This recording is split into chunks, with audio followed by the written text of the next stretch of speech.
I was going to do a body language and behavior breakdown of Kate and Gerry McCann. That's Madeline McCann's parents. She's been missing for quite a while now.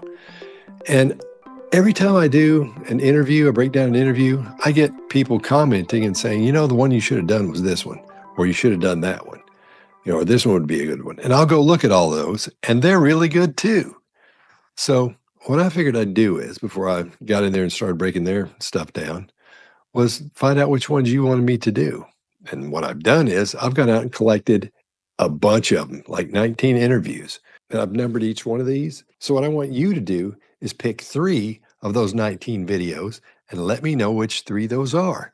And just let me know in the comments or go over to my posts page and let me know there. I've set up a little thing on there where you can tell me which ones you think I ought to do. But just pick 3 of them. And I'll pick out of those 3, the one that comes up the most out of those 3. That's the one I'll use. And I may do 1 or 2 if they're short. Then I'll use 2, maybe 3 of them if it ends up you guys pick all the short ones.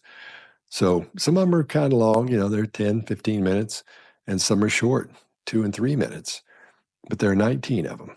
So you go choose, watch this, and choose those, and let me know what you think. And those are the ones I'll do. This is a very difficult time of year, and it's the 10-year anniversary. Obviously, an anniversary you hoped you would never see. Yeah, I mean, I never thought we'd still be in this situation so far along the line. It's a huge amount of time. In some ways, it feels like it was only a few weeks ago, and other times it's felt really long. But it is a hard marker of time, I think. And you referred to it on your website as stolen time. Well, yeah, I mean, it's time that we should have had with Madeline. We should have been a family of 5 for all that time. And yeah, it does feel stolen. And you could never have imagined 10 years ago that you would still be in this situation. I think the situation is that we tried everything in our power to not have a long, protracted missing person case like this.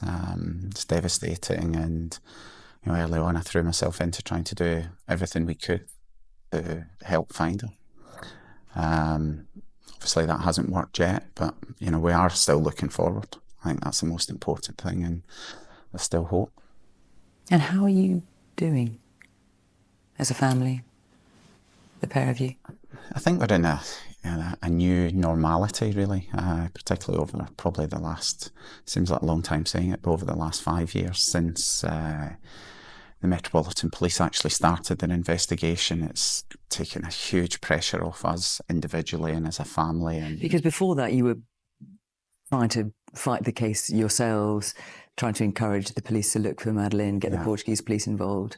Yeah, I think the key thing was, and I suppose the injustice of it, was that after the initial Portuguese investigation closed, essentially no one other than us was actually doing anything proactively to try and find Madeline.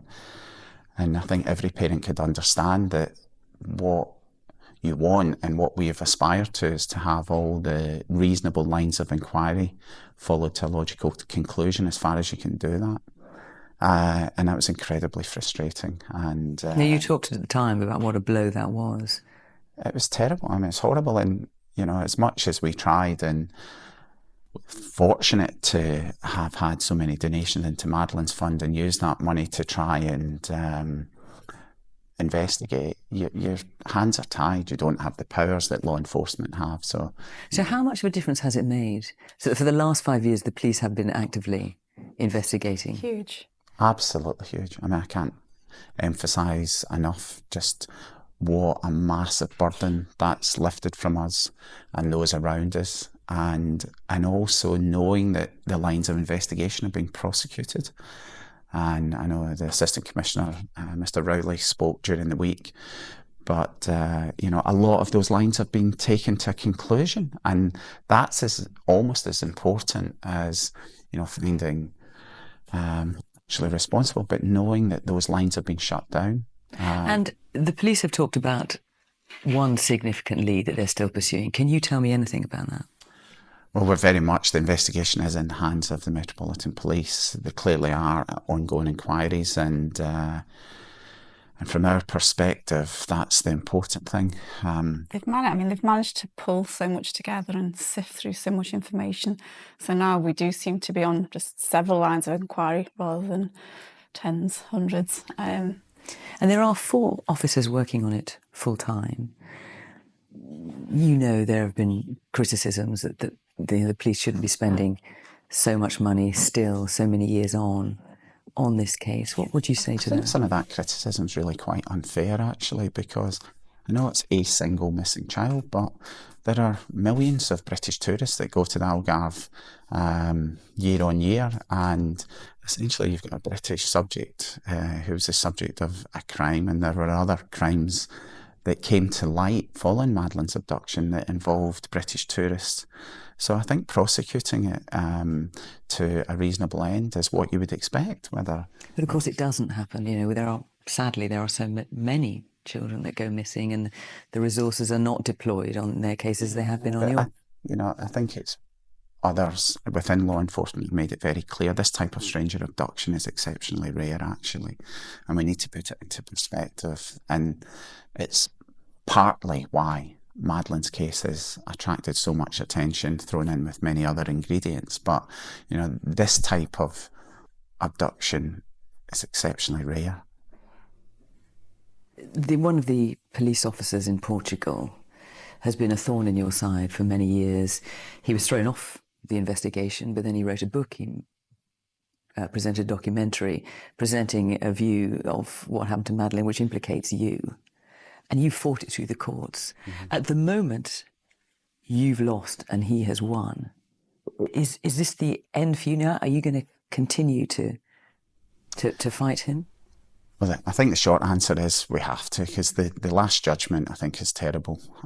So we will be appealing. We haven't lodged that yet, but it will be going to the European courts. I think it's also important to say that when we lodged the action, it was 8 years ago, and the circumstances were very different, where we felt there was real damage being done to the search for Madeleine at that time, particularly in Portugal. Well, because he was effectively suggesting that you were involved in the what people really need to realise, though, is, and Assistant Commissioner Rowley has said it again this week, and Portuguese have said it, and the final report have said it, is there's no evidence that Madeleine's dead. And the prosecutor said, there's no evidence that we were involved in any crime. And really, that's saying anything opposite isn't justice. It's not justice for Madeleine. I find it all incomprehensible, to be honest, and it has been very upsetting, and it's caused a lot of frustration and anger, which is a real negative emotion. And I think we just need to channel that. And I just have to hope that in the long run that justice will prevail and all will be well. So. And I think it's also important, for us personally, but for the rest of our family as well. For your children? Our wider family, our own parents, brothers and sisters, etc. So, we've got to challenge it, and we will do. The other thing that struck me when I was looking through various internet search engines before I did this interview was quite how much cruel, distressing, horribly tasteless commentary there is out there about you, about Madeleine, people giving their opinions about what they think happened, though even though they don't know you, they were nowhere near, they can't possibly know. How do you deal with that? I think the whole social media, it's got huge pros but huge cons. And on the downside and all that's been written, we protect ourselves, really. We don't go there, to be honest. We are aware of things that get said because people alert us to it. I guess our worry is for our children, really. Of course. Because they're now 12, they're at an age where social media becomes increasingly important. Yeah, I think I don't want to dwell on, the negative aspects too long, but I think in this era of fake news, it is extremely topical, and I think people just need to think twice before what they write and the effects it has on it. And certainly, I know ourselves with our own experience, both in the mainstream media and also on the internet, I'm not going to believe that until I see evidence of it convincing. And what I'm sure there's a very small minority of people who spend their time doing it, but it's totally inhibited what we do. Personally, we don't use social media, although we have used it in Madeline's campaign. But for our twins who are growing up in an era where mobile technology is used all the time, we don't want them not to be able to use it the same way that their peers do. So how do you protect them? I think that the most important thing, and we had some excellent advice early on with Kate, and is that we've been as open with them as we can. We've told them about things, excuse me, and also, that people are writing things that are simply just untrue, and they need to be aware of that. They're not really at the age where they're, on the internet and other sites, but they're coming to that stage, and they're in closed groups with their friends, etc., and that's important. I think we've tried to educate them a little bit as well, because obviously it's not just us that has fallen victim to of course not. the downside of social media. But does it shock you? Because it shocked me, certainly a little, the things that people say. I think it has been shocking, the whole kind of that aspect of human nature that I hadn't really encountered before.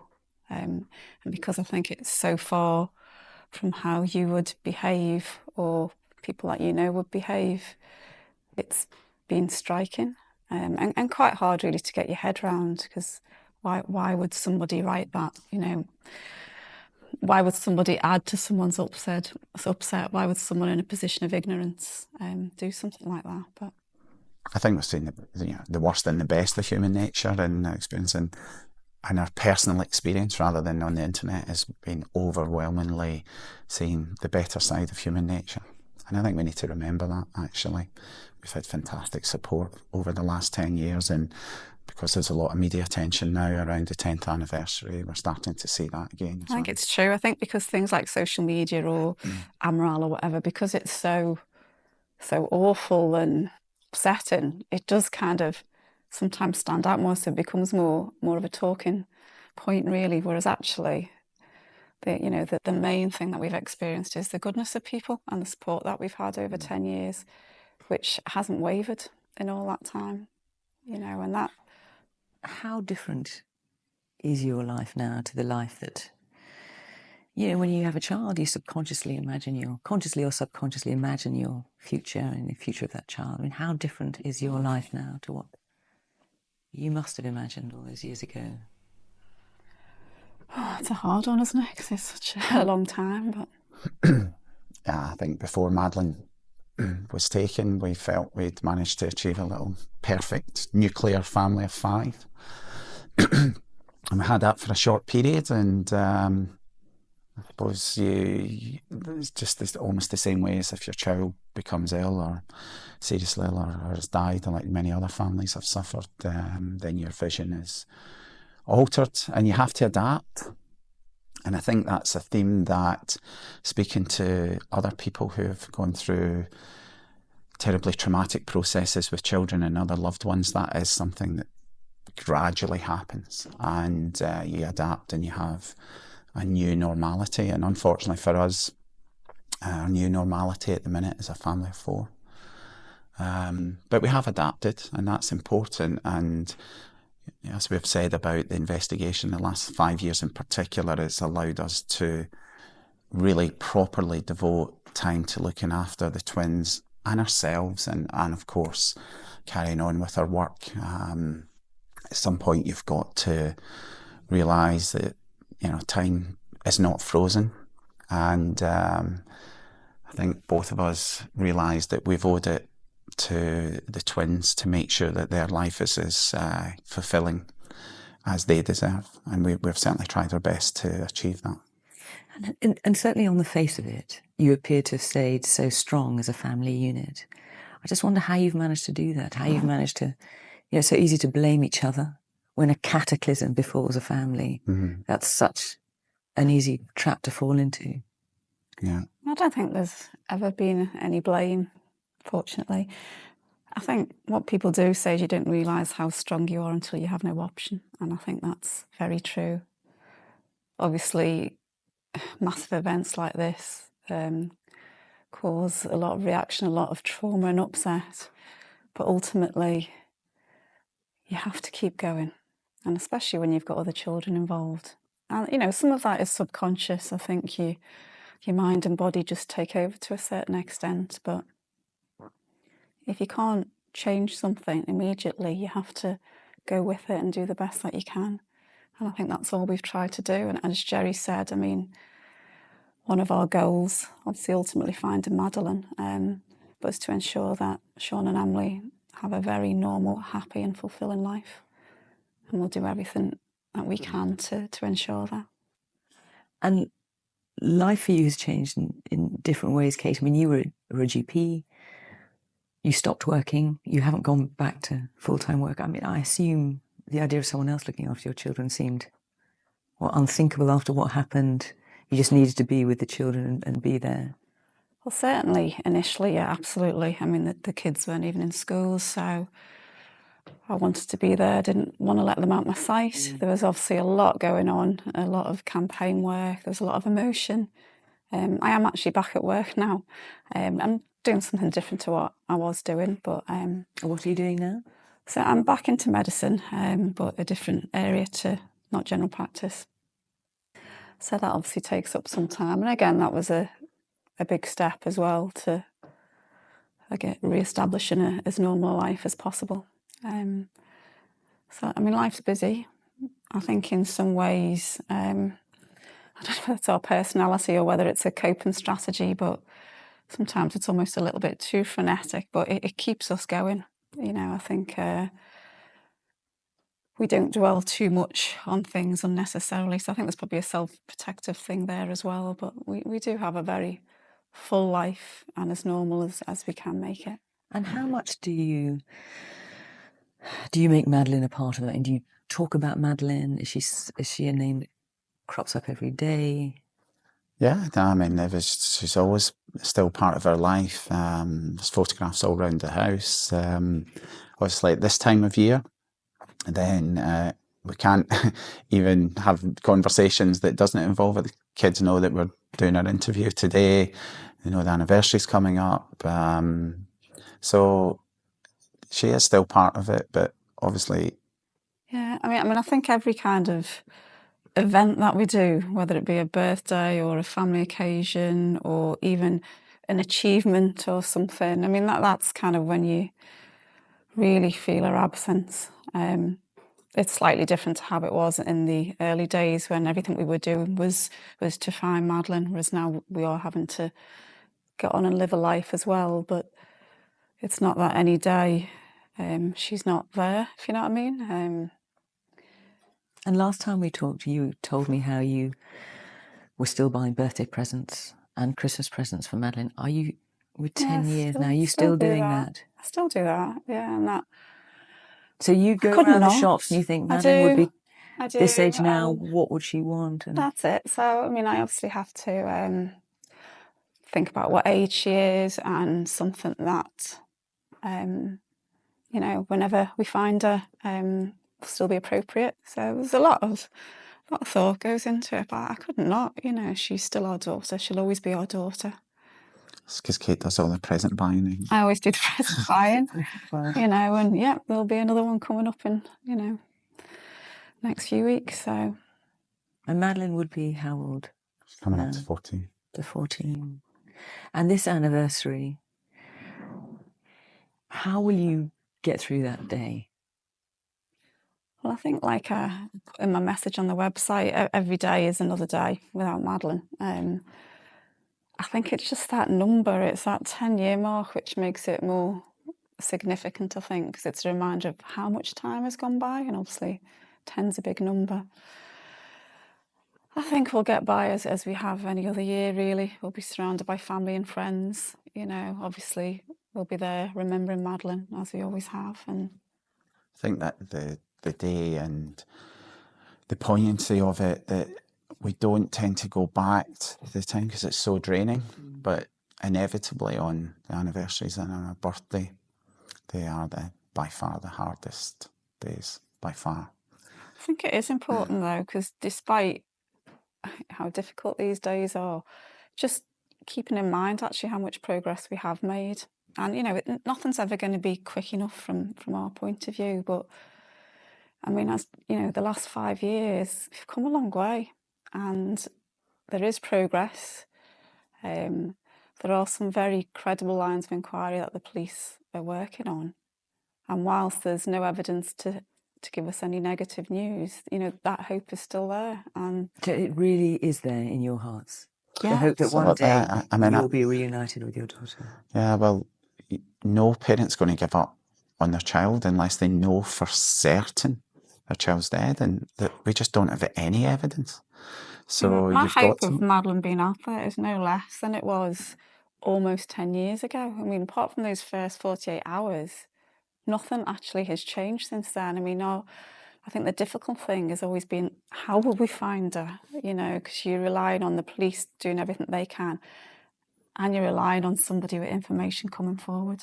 I think that's so important, that everyone thinks, well, what could have happened? But some of the scenarios with other people who've been abducted and kept, they're just so unbelievable that you think, that how could that have happened? And that's probably what's going to happen with Madeline's case as well, that people go, it's incredible how that... I think And Mark we just don't Rowley know. underlined that last week, the ACC, because he said... From the Metropolitan Police? Yeah, you can't apply normal logic to someone who commits a crime like this. Because you try and think, well, surely if it had done that, they'd have done that, and therefore... But you can't. Because... But you must also look at cases like the case of Ben Needham, you know, who went missing in Greece decades past. Well, it is interesting, though, that, you know, the people who've got the most experience are the National Centre for Missing and Exploited Children in the US. And one of the earliest things that stuck with me ever since then is the younger at the time a child is taken, the more likely they've been taken to be kept. And that could equally apply to Ben Needham, who was younger than Madeline. So that's something, you know, that we have to factor in, actually. Which in one way could be a relief, but in another way is an unconscionable thought for you. Of course it is, and it's 10 years and how much it changed and where should we be now. But I mean, I think the key thing is to find Madeline. She either needs to, if she's still alive, recognise that who she is, or we need to find the person or people responsible for taking her. And you must have imagined over the years, if you saw her, you know, what you'd say to her, how your lives would change. Yeah, I think I try not to go there too often, to be honest. It's one of those real bittersweet kind of thoughts. Yeah, I mean, I can't imagine, I'd say 10 years is a long time, but ultimately we're a mum and dad, and she's our daughter, and she's got brother and sister, grandparents, and lots of family and friends, you know. So it'd be absolutely fine, you know. It'd be, well, Sure, it's beyond words, really. We'll cope with anything, yeah. Now, I know that doing this interview is something you thought long and hard about. It's not something you particularly want to do, certainly not something you're looking forward to. What do you hope by doing an interview like this? What do you hope that people will hear? What's the message you want to get out? I think, you know, that there is still hope, really. There isn't a new appeal. Most of the media that we've done in the previous years is usually around that. So this is unusual. So we are marking the anniversary. I think it's been good for the general public to hear the police say that there's no evidence that she's dead and that there's an active investigation and there's still hope. So certainly from my point of view, you know, somebody knows what's happened. I think, you know, we've had so many supporters who are still with us, people that we don't know are still there. And I guess I just want them to be reassured that there is progress being made. And, you know, it might not be as quick as we want, but there's real progress being made. So I think we need to take heart from that. And we just have to go with the process and follow it through, whatever it takes, for as long as it takes. you know, but there's still hope that we can find Madeleine.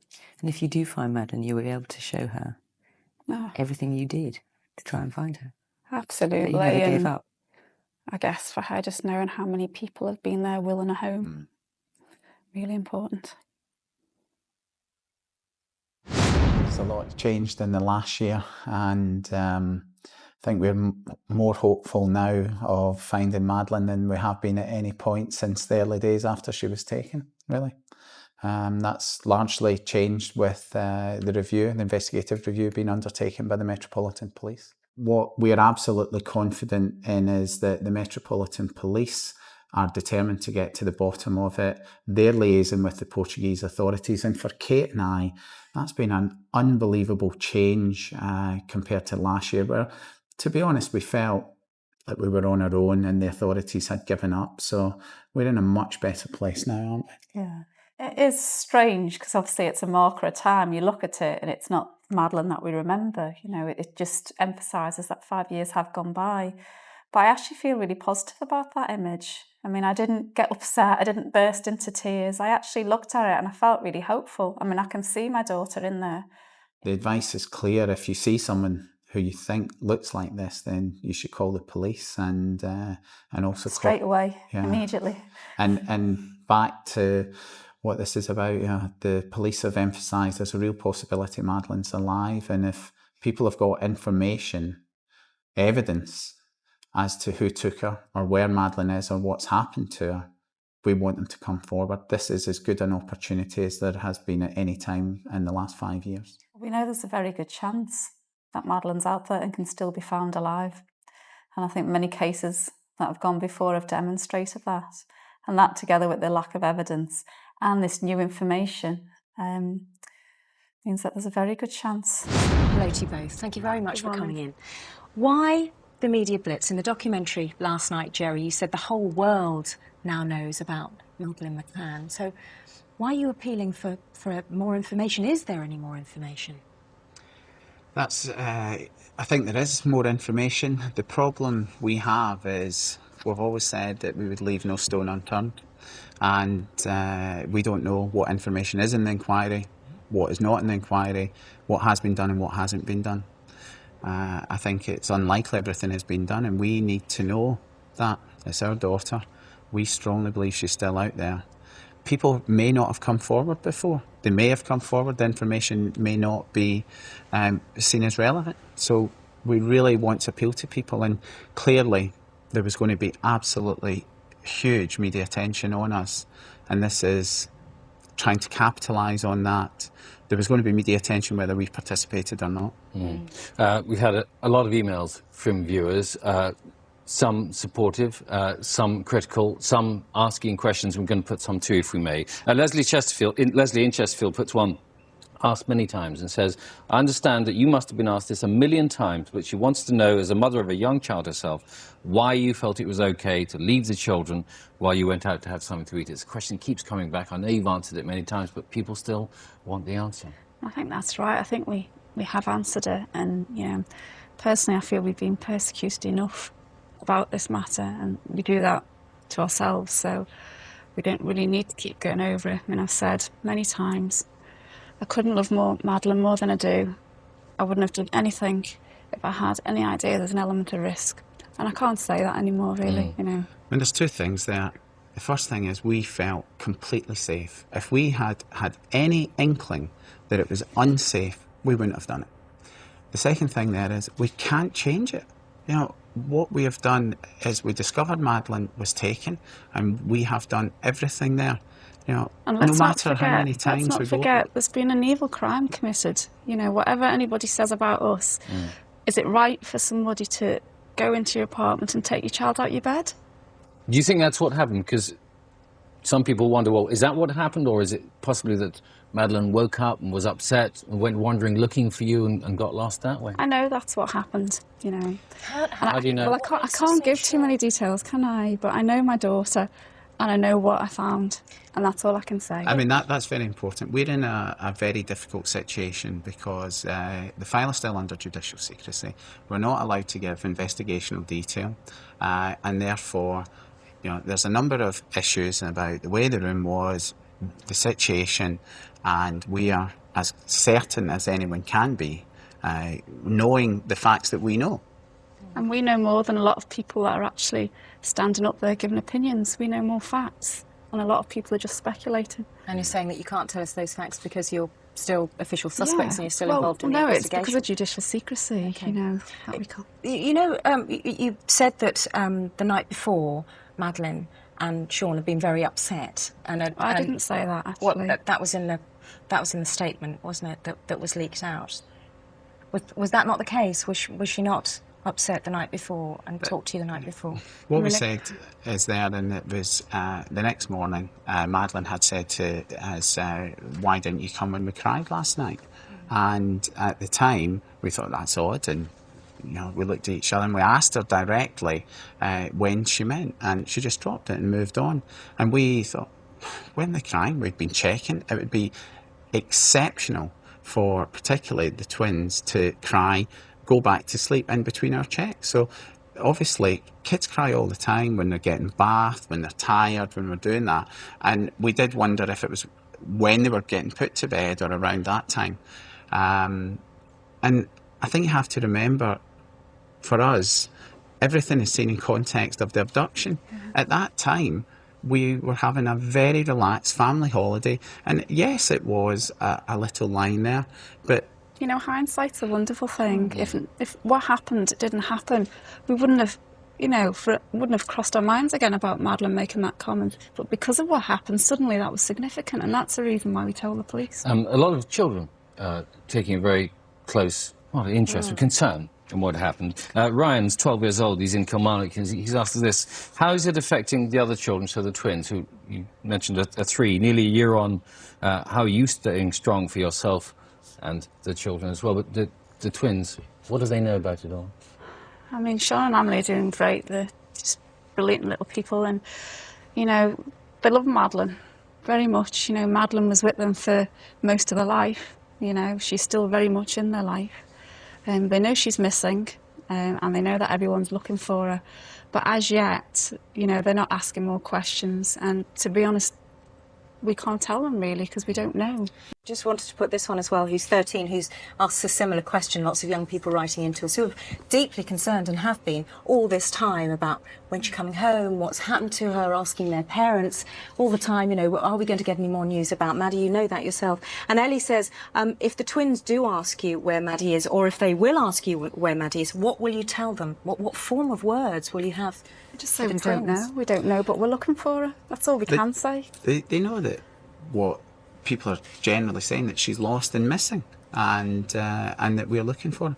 The fact that so many kids know about Madeleine is important to us, actually, because certainly in the States, with information going out in posters, it may be a child who recognises Madeleine, and they may see them through different ways, change of hair, different things like that. So, that piece of information could well come from a child as well. And kids are amazing. I mean, I've had like a 3-year-old say to his mummy, there's Madeleine's mummy. And then I've had another little child come up and point to Emily and say, Mummy, there's Madeleine.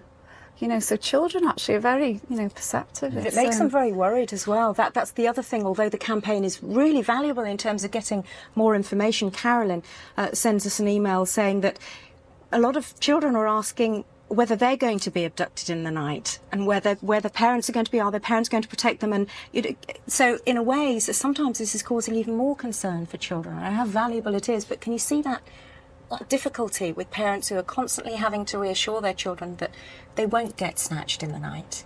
I mean, I think every parent knows their own child and knows what their child is able to take on board, really. And I think most parents find, if they're honest with their children and reassuring and I mean, that situation there is very much, it's terrible that we have to think like this. And clearly, where we were at the time, in the environment, it was the furthest thing from our mind. And it's clearly brought this home. These crimes happen. They're commoner than we think. A lot of crimes are unreported, maybe possibly even underreported in terms of official recording, but clearly underreported in the media. And it is terrible, but it's a real life thing, these crimes, and they're horrific. It's a crime, and there is an abductor out there, and they may strike again.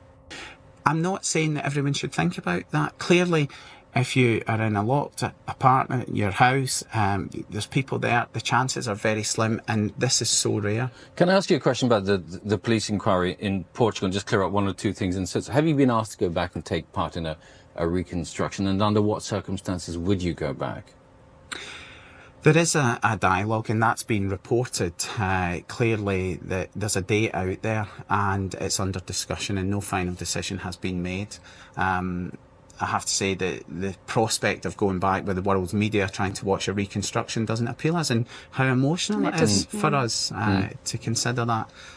I think also the other issue is how much more information will that get us 1 year on? You know, we have told everything to the police. We'll do anything if we believe it will help to find Madeleine. That's the issue, really. And, you know, our friends have voluntarily taken part in recent interviews in Leicestershire. They've given all the information. They've had lots of opportunity. And, you know, our friends stayed in Portugal for 10 days after Madeleine was taken. How much, what do you think the public is thinking when it comes to this case? I only ask because in the documentary last night you had those boxes, didn't you, where you had letters, supportive letters, very unsupportive letters, really quite nasty letters as well. Can you understand why people are so, I don't know, feel so angry about this and the fact that Madeleine went missing and where you were on the night? I mean, to be honest, a lot of the nasty ones aren't about that.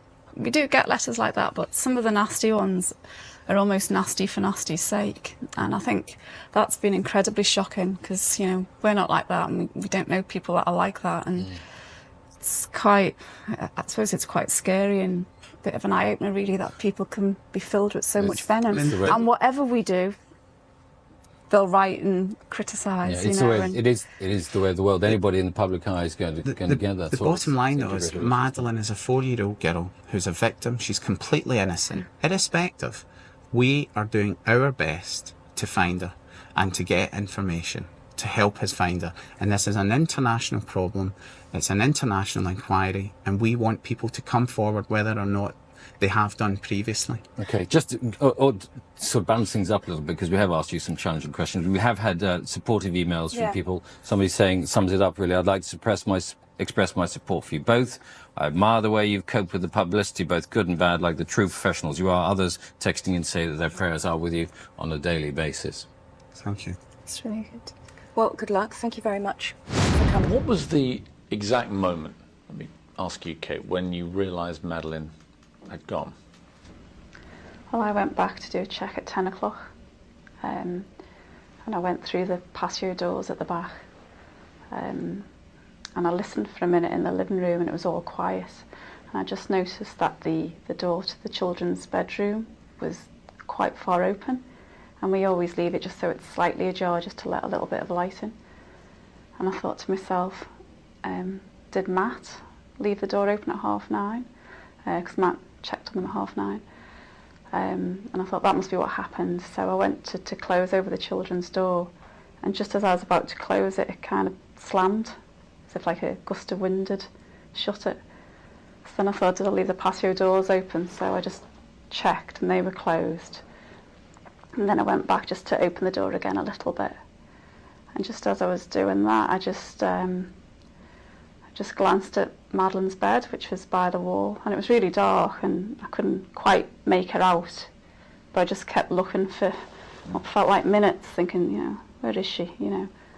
And it seems daft now, because normally you think I'd put the light on, but it's that inbuilt thing of don't wake the kids up.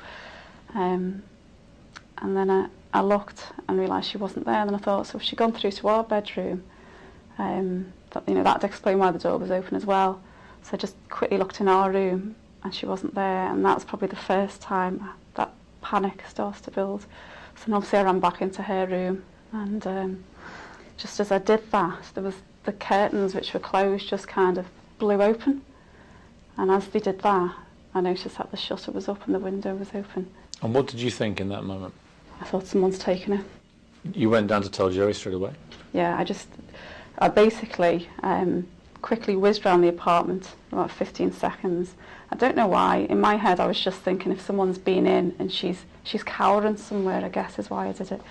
And then I just flew out through the back, down the stairs to the restaurant. And as soon as their table was in sight, I just started screaming, Madeleine's gone.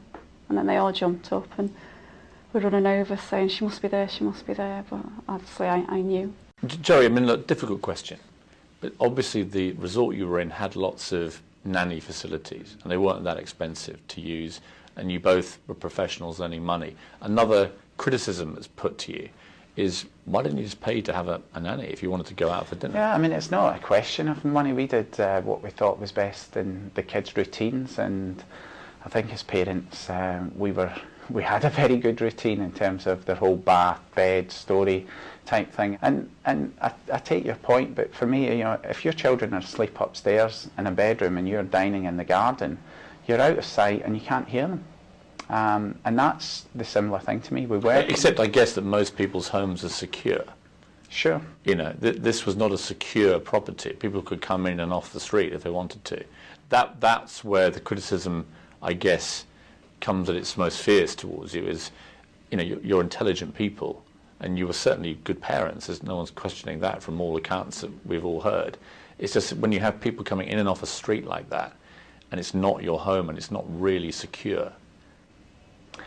Again, I mean, I think it's back to the safety issue. We did not perceive an element of threat, and child abduction is so rare. Why would you ever have thought that someone was going to get into an apartment and steal your child?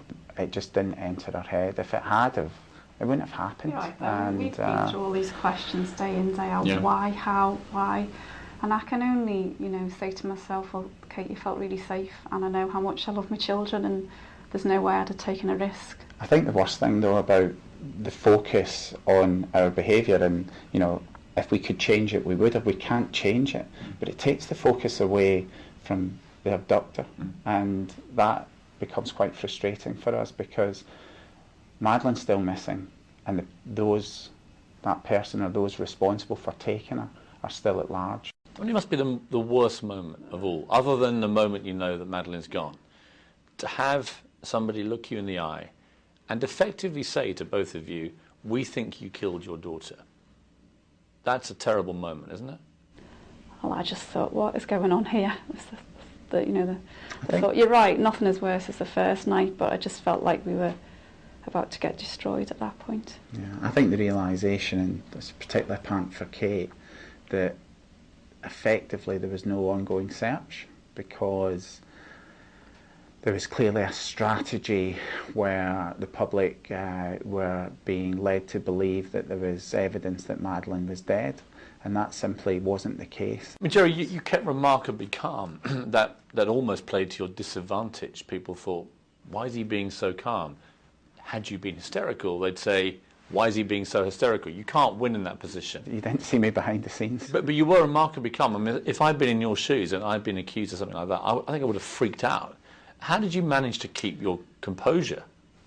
I think the key thing is, I mean, as I say, behind the scenes, what you see... Privately is very different. I mean, I saw my husband on the floor crying his eyes out, you know, so I think... I mean, at that point, at the lowest point, I thought our family was going to be destroyed, or the potential for it to be destroyed was there. But ultimately, and particularly when you're tired and you're doing that, you come back, and the overwhelming objective that we have is to find Madeline and what you need to do to get through that and to keep that search going.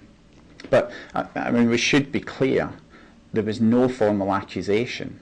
No. We were never arrested, there were no charges, and the Arguido thing literally is translated as suspect, but it would be, you could argue if we'd been made Arguido on day one, because they had to ask us some questions which might incriminate you, that would have been fine. And in the August I said, look, if we have to start from square one again, you know, bring it on, and we will be there and do it. But there was clearly a portrayal in the media that there was evidence incriminating us, and you know, we were clearly suggested that if we confessed to hiding Madeline's body, then that would be the end. Kate and Gerry, thank you for joining us on Sky News. Over the past 100 days, you've conducted a phenomenal awareness campaign, which has led to various possible sightings, which have later been dismissed. Just take us through the emotional experience you go through from the moment that someone says, I'm definite that I've seen Madeleine, to when it's discounted?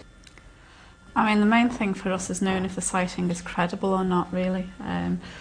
To be honest, we don't go through that emotional roller coaster with regards to the sightings. You know, the only thing that we'll be happy for is when we know it's definitely Madeleine, but we don't go through the ups and downs of that. I mean, the reassuring thing for us is that it implies that people are still looking for Madeleine, and that's really important and encouraging. I think it's self-protection, really, that if you were up and down like that all the time, you just wouldn't be able to function. So it comes back, as Kate says, to the credibility. Now, it's been a tough week for you. The Portuguese press in particular seem to be conducting what could be described as a smear campaign against you and attempting to put the blame of Madeleine's disappearance on you. Where are they getting this information from, and how do you react to it?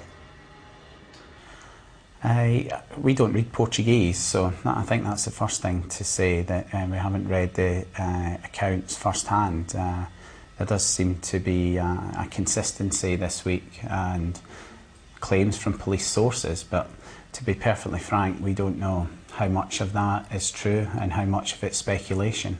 What we do know is that speculation certainly doesn't help us.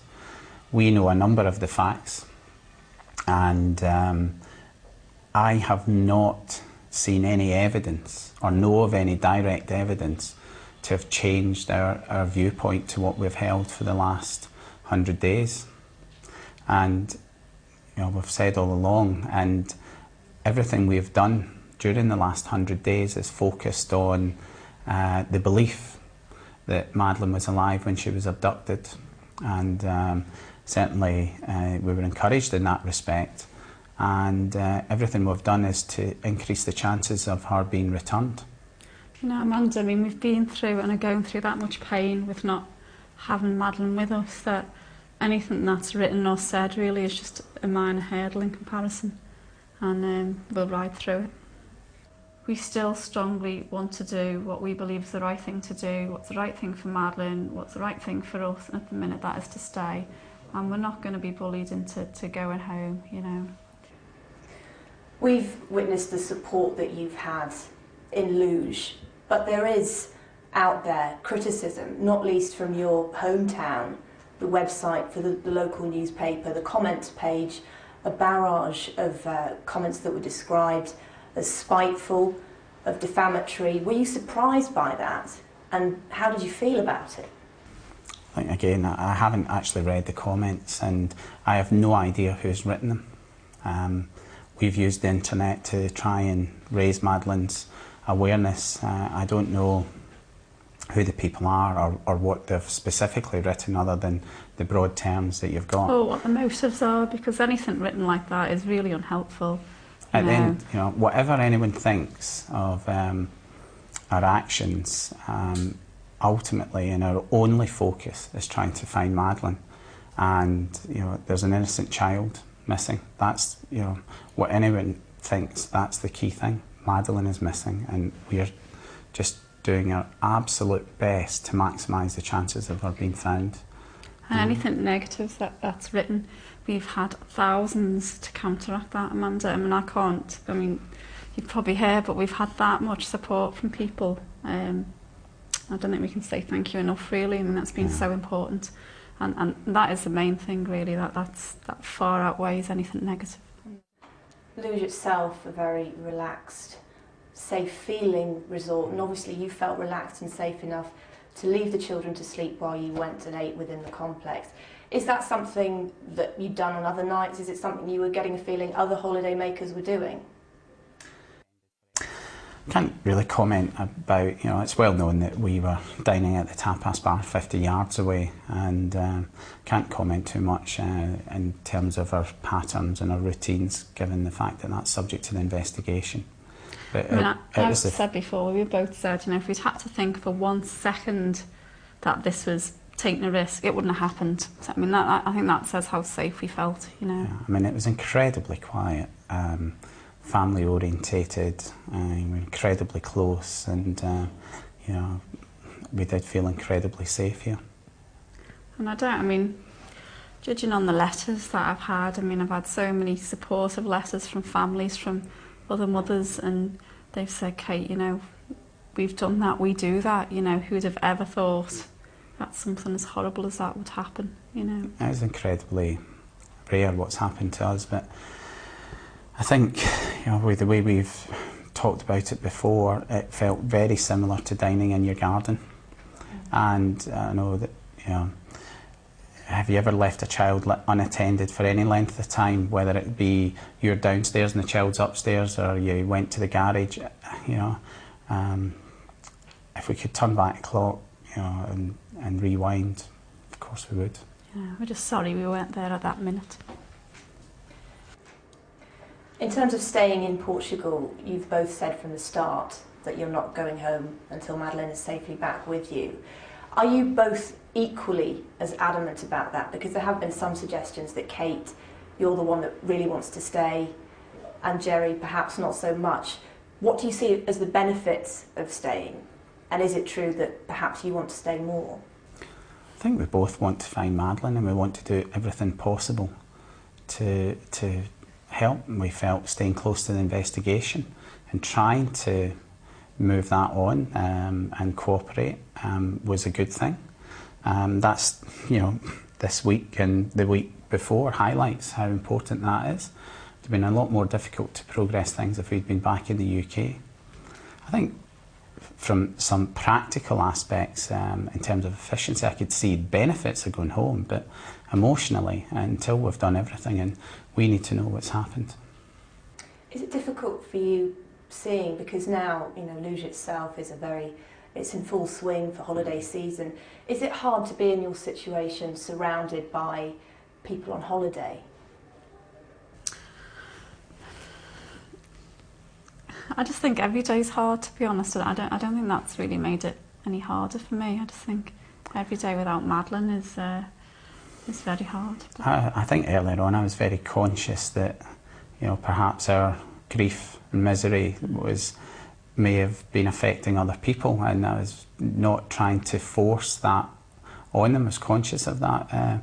But, you know, our own kids help us keep our feet in the ground, and they give us a lot of joy. And we have to give them love and attention that they deserve as well. So, and you know, I'm not seeing other people enjoying themselves. I don't, you know, that's the way it should be. Now, your campaign has been unprecedented. What's next? Well, to mark the 100 days, we'll be launching the YouTube channel called Don't You Forget About Me, which is a channel for missing children.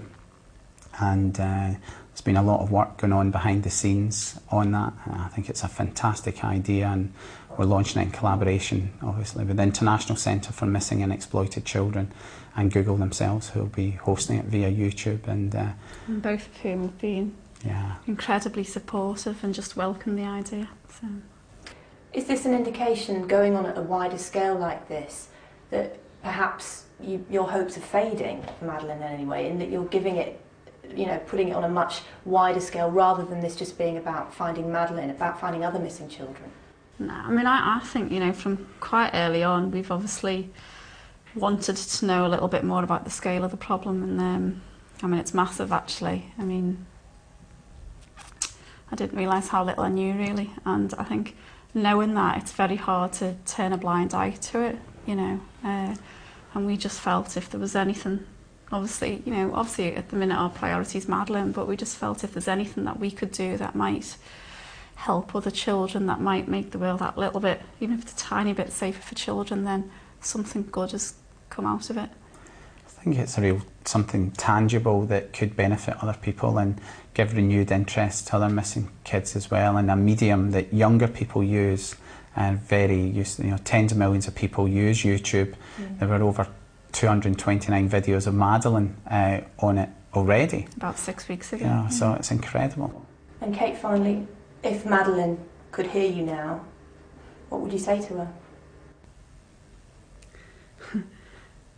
I mean, I love you. She knows that. She knows how much I love you, how much we both love her.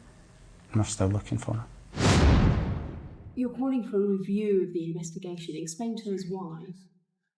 I think first thing to tell the general public is that the authorities haven't been doing any anything proactive in the search for Madeleine for well over 2 years now. And we think it's fundamental for any major incident case that a case review is undertaken to look at all the avenues that could be explored that might lead to new information coming into the inquiry. You say that they've been doing nothing proactive. What have they been doing for the last 2.5 years? People might be surprised to hear.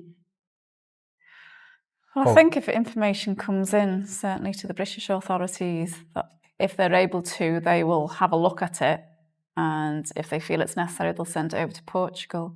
But they're actually waiting for information to come in rather than trying to bring information in that could find it.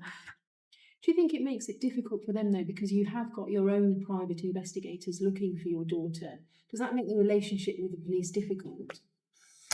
It shouldn't. I mean, it's not competition. They should be working together, if anything. The fact if there wasn't private investigators, there'd be absolutely no one looking for this. So I don't see why. It's not a threat. We don't have the resources. They don't have statutory powers. So there's a lot more the authorities can do. We do have people, though, on the end of a phone line, looking at emails, interviewing witnesses, and generally following up new lines of inquiry. And they've passed a number of those on to the authorities. But, you know, this is an unsolved serious case, and particularly given the profile, we think that a full case review should be undertaken, and that has to be collaborative with the Portuguese authorities. Leicestershire Police have said to us that they haven't shelved the investigation because it was never their investigation to shelve, because it's been led by the Portuguese. What more do you expect Leicestershire Police to do? I mean, I think it's important to say, although Portugal has primacy with regards to the investigation, it doesn't mean that there isn't things that the British authorities can do. And certainly a review is one of the crucial, significant things that they can take part in. I mean, I think what we're asking for today is for the governments to do more. Leicestershire have, largely played their part, and they've done that to the best of their ability. But this needs to be done at higher level. It needs to be done between the governments, and there has to be an agreement and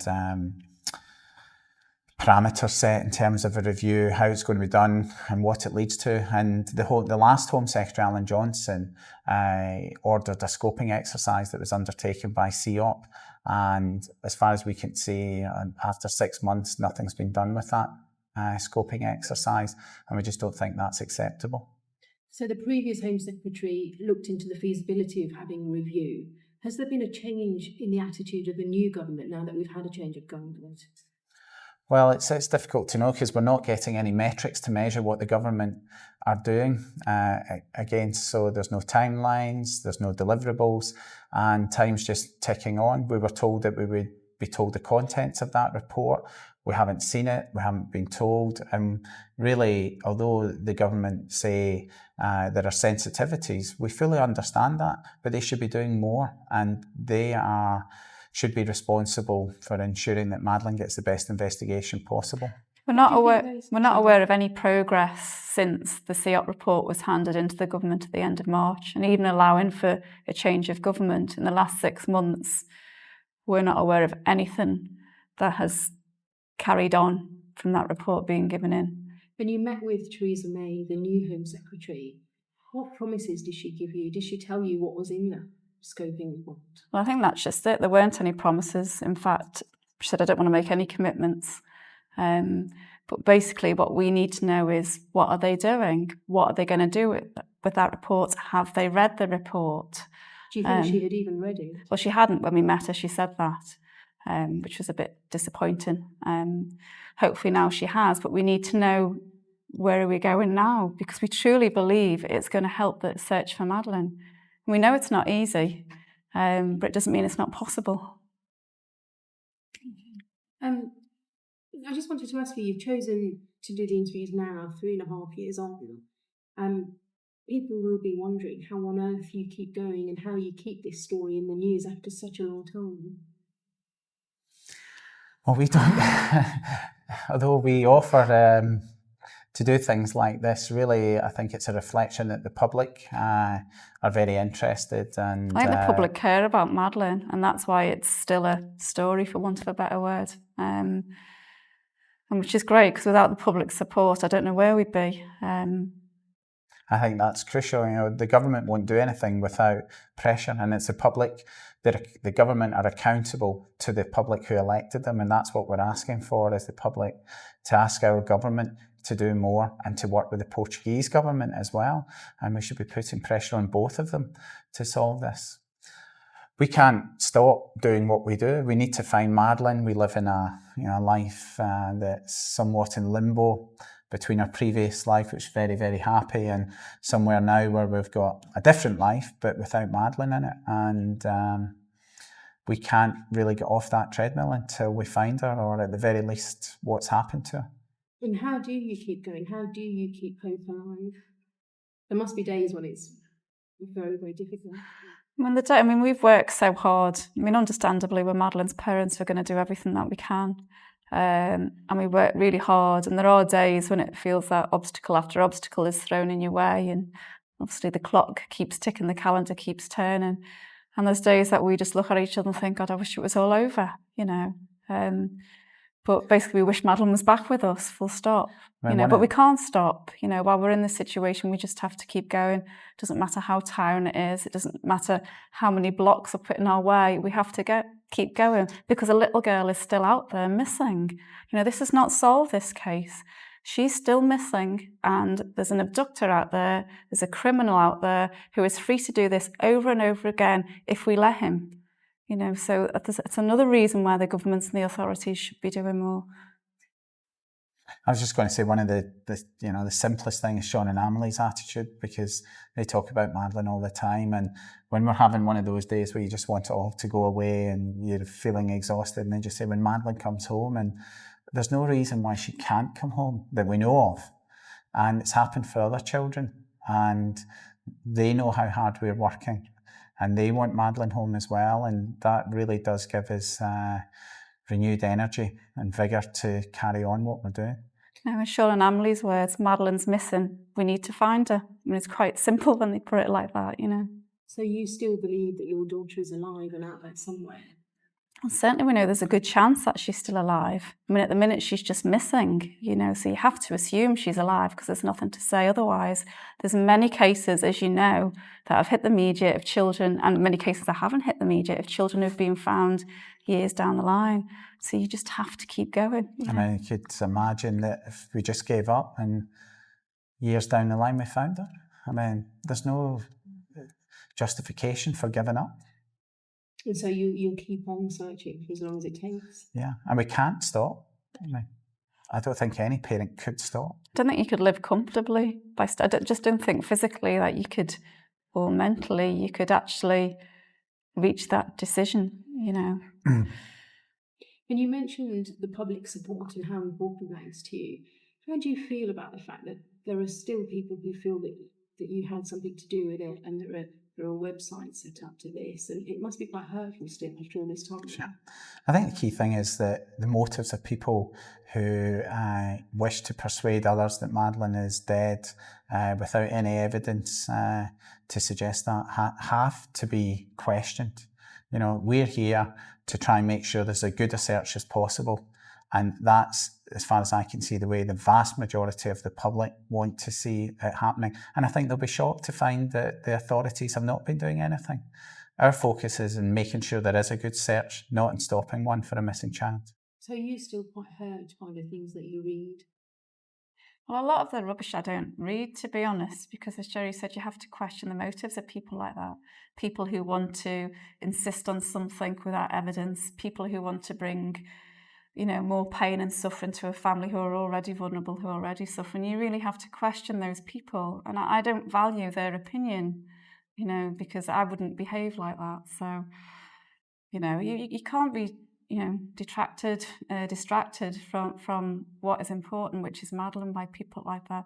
The majority of people are good people. They're the quiet majority. And I strongly believe they're the ones that want to find Madeleine. And you're appealing for more funds. What happened to the money that you had previously? There's around, I understand, 350,000 left. What happened to the previous money that was donated? Okay. I think the first thing to say is that the priority today is very much about asking the public to help us with a petition to get the government to do more.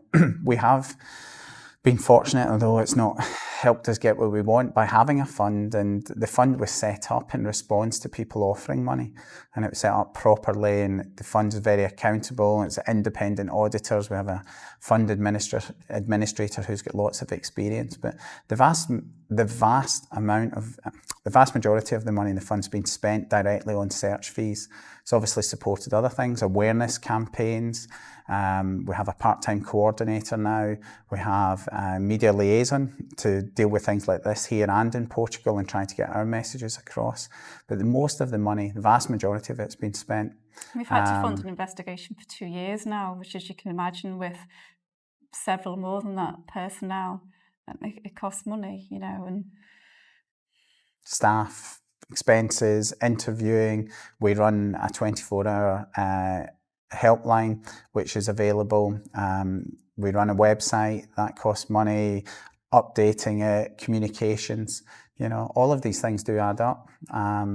And without having the fund, there wouldn't be a meaningful search today. You've also spent money on your own investigators, as you said, and there have been reports that some of these detectives have taken money but then not delivered. They're dodgy detectives, if you like. How can you reassure people that money won't be spent on people like that in the future? Well, we've very much had, for the last 2 and a bit years, with a Dave Edgar, who's a very experienced detective who was near retirement. He's been working with us. He's very much accountable for the spend. He feels he can justify every penny. But at the same time, I hope public realise as well, as directors of the fund, and particularly when we were arguido and there was no search going on, that it was incumbent upon us to continue a search in very, very difficult circumstances. So we have made decisions along the way which have always, we felt, been in the best interest of the search to find Madeleine. And we're very accountable. All the expenses are there, receipts, and we've got quite a tight-knit team working on this. But we need them. Without it, there will be no one there to go and interview people and follow up leads. But what about some people might say that the judgment of the trustees is sometimes questionable because you have employed people like Kevin Halligan, who's now facing extradition. Well, you know, we're doing the best in very, very difficult circumstances. I think that's key. We always take advice. Due diligence is done, references are sought, and, you know, the fund is accountable. And as directors, we're responsible for making those decisions. And there are also reports that you'd fallen out with some of the trustees, your brother and your boss, who have resigned. Ah, that's nonsense. That's absolute nonsense. Why do you say we're falling out? I mean, the fund has changed over 3 years. 3.5 years. It was very different. Initially, we weren't on the board because we were based in Portugal. You know, 3.5 years ago that we'd be in this situation today. It's a big commitment, you know, and things have changed. We've got different phases in the last 3.5 years, so inevitably there's going to be changes. So it's not that you've had differences over the way the money was spent? No, not at all. In fact, any of the changes we've made recently have to make the fund more efficient and more responsive. Kate and I always feel, you know, there's still an urgency. It doesn't get easier, and we don't need a large board as such. We're trying to run the fund like a small business in many ways, so that it's focused and that the directors, by and large, are hands-on and responsible for certain areas. Kate and I are integral to all the parts of it. We've got legal advice, we've got specialist media liaison, etc. We've got a retired accountant, and, you know, we've got Kate's uncle who is there and is a good governance sort of person. So all of these are taken on board, and we've got a very experienced fund administrator as well. We talked about the petition. Yeah, I was just going to ask you about that. So, I mean, you've mentioned the petition already. Just how many signatures are you hoping to collect? What are you asking people to sign for? What's the point of the petition? Well, the whole point is to call on the governments, both the UK and the Portuguese government, to do more in the search for Madeleine. And the first thing we feel that fundamental is that they undertake a complete review of the case. Preferably it should be independent, and we want transparency as well. And we're asking the public to help us in that regard. And in terms of, you only have 350,000 left now. How long do you worry that you can keep going on for if you don't get more donations? Well, we're always, as directors of the fund, we're always looking at that, because one of the remit is for us to fulfil the objectives of the fund, and the fund is to try and find Madeleine and bring those responsible to justice. So there's always an agenda item about finances, and we need to look at that. We've done other fundraisers in the past, and we'll keep looking at that. We've been very fortunate from the point of view of having so many of the public made donations, and a large part of the money we've spent, as you know, has come from libel damages, which were paid into the fund. So we'll continue to explore it. We certainly need to be looking at income generation over the next months. There must be a huge pressure on you, knowing that you've always got to look for money, though. Because you say, I mean, we'd love nothing more to find Madeleine, and then we wouldn't have to worry about that. You're absolutely right. Our focus is in search for Madeleine, and without the authorities conducting that, then the onus is on us, and we don't think that's right. The onus should be on the governments to do more. We'd love to give that pressure away. You're right. And you mentioned the libel trials. How do you feel now that Amaral's book is going to be on the shelves here? Yeah, so, well, you know, as we've already alluded to, anyone who wants to convince people that Madeleine is dead without evidence to support it, their motives have to be questioned. But today the focus is on asking the public to help us petition the governments to do more. Do you feel that you should be chasing libel action? Some people might say, why don't you just leave all libel stuff to one side? Why try and silence your critics? Well, obviously, we've talked about this in great detail previously. The reason why we had to take action was because we strongly felt it was damaging the search to find Madeleine. And as Gerry's just said, that is our ultimate goal, is to find Madeleine. And just finally, can you update to people, where are you now? And I mean, recently you went over to Germany, you translated all your literature into German. So can you update people? Where are you now? Have you got any new leads? What's happening with your investigations? Well, I mean, I'd like to say to you that we did have some hot leads, but I mean, the very fact that we're calling for a complete review to identify further areas for investigation is telling you that, you know, more needs done. All the information needs to put onto one database, because that may be the way that we find the key bit of information, a missing piece of the jigsaw. So at the moment, you're worried that there isn't even a central database, so the information might be not getting cross-referenced or shared. Yeah, I mean, there's information in lots of different centres that hasn't been brought together, and there could be two key bits of information that individually don't seem key, but put together could give you some valuable information that could take you that one step closer to finding Madeleine. So it just seems an obvious and crucial thing to do, and this is why reviews are done time and time again in this country on major investigations. So you must be frustrated that the government has carried out a scope of study into whether there should be a review, but then no action has been taken. Yeah, I mean, that's what we're asking for. We want to see what action, we want metrics, we want deliverables, and we want the government to do more. Madeleine's a British subject. The government should be doing more to look out for her best interests. And just finally, how can people sign the petition? So it's on the iPetitions website, so it's www.ipetitions.com and then /petitions, but it's quite a complex link. Thank you. Kate and Gerry McCann join us now. Thank you so much for joining us this morning. This will be your 5th birthday without Madeleine. Each year before, you've marked it with a small party, cakes, balloons, cards. Is that how you're going to remember her today? Obviously, it's slightly different today, George, because we're launching my book. There will still be a little tea party at home and balloons and cake with Sean and Emily and close family and friends. I think I comfort myself by knowing that what we're doing today could be very positive in the search for our daughter. And as you said, all of the proceeds from this book are going to fund the search for Madeleine, because this has to be done privately now. Police aren't doing it anymore. That's right. The police investigation stopped in July 2008, so we've had to get our own team of investigators, and obviously we have to fund that ourselves as well as the campaign. What we hope with the book launch today, George, though, as well, is launching a campaign really for an independent review of Madeleine's case by the authorities, something that's never been done, and for us that's a major stone that needs turned in the search for our daughter. You know, in the book, you base it on the diaries, Kate, that you've kept for Madeleine. It is so raw and honest about your pain and what you did as a couple. There are points where you're actually blamed by the police. One point, the Portuguese police basically offer you a deal. They say, if you just take 2 years in prison, confess to accidentally killing Madeleine, this whole thing will be over. I think it's hard to explain how terrifying that whole experience was. It looked like our whole life was going to collapse around us.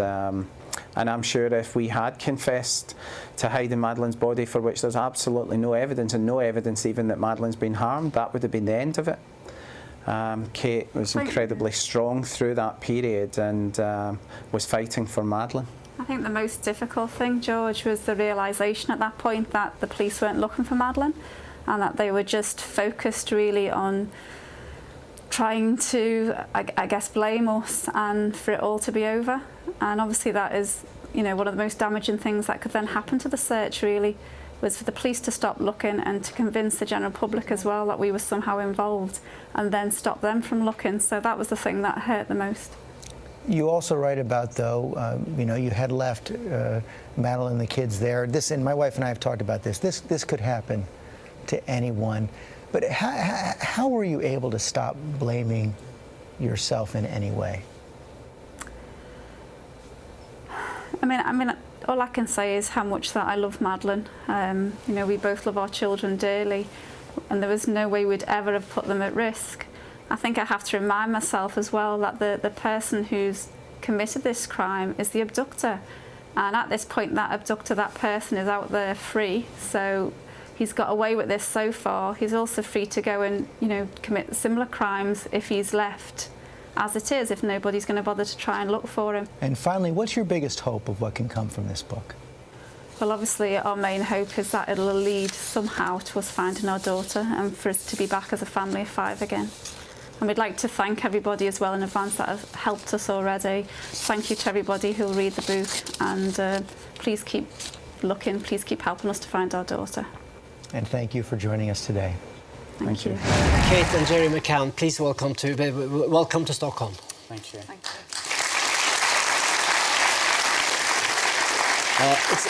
It's been almost 5 years since Madeleine disappeared, and now you, Kate, are reliving the whole thing by writing a book about what happened. Why are you doing that? Well, I actually started to keep a diary back in May 2007. I was advised to do it, actually, and at the time I felt it would be important for Madeleine, really, so that when we found her, we'd be able to fill in the gaps in her life. And then I also thought it'd be good for Sean and Emily as well, so that they'd have an account, really, of the truth of everything that happened. Your twins? That's right, yeah. If we could start by going back to May 3rd, 2007. What's your strongest memories of Madeleine from that day? I think the strongest memory I have is of really the photograph. It's the last photograph we have of her, and you know, we'd had a lovely holiday. Madeleine was having a great time, and just after lunch we went over to the pool area, and she was sitting there paddling in the pool, and I was sitting next to her, and she turned around and she's just beaming. And then the last time I saw her, which was probably minutes before she was taken, when she was lying asleep, and it's terrible, I've said this a few times, but I had one of those poignant moments as a parent where I went into a room and the door was open, and I just paused for a second, and I looked and she was sound asleep. And I thought how beautiful she was. The twins were asleep in their cots, and I thought how lucky we were. And within, you know, minutes, that was shattered. And what happened was that you went to eat with the other parents that you were on vacation with. That's right. And this was not far from the apartment. It's about 50 metres as the crow flies, but about 70 metres on foot. Yes, and as you sat there in this restaurant, you went back and forth on shift to check on the children. Is that right? That's right. Yeah. And what happened when the last time you went to check? Well, it was 10 o'clock when I went to check on Madeleine, and I walked into the sitting room of the apartment, and I noticed that the children's bedroom door was open further than we'd left it. We always close it quite far over, but just enough so some light gets in, and it's quite open. And it was our friend Matt who had checked on the children at 9:30 when he was checking on his daughter next door. And I thought to myself, well, maybe Matt's left the door open when he's checked on them. So I walked over to the bedroom door and I was about to close it too again. And as I did that, it kind of slammed shut. And I thought, oh, there must be a draft. And I checked the door behind me and I hadn't left that open.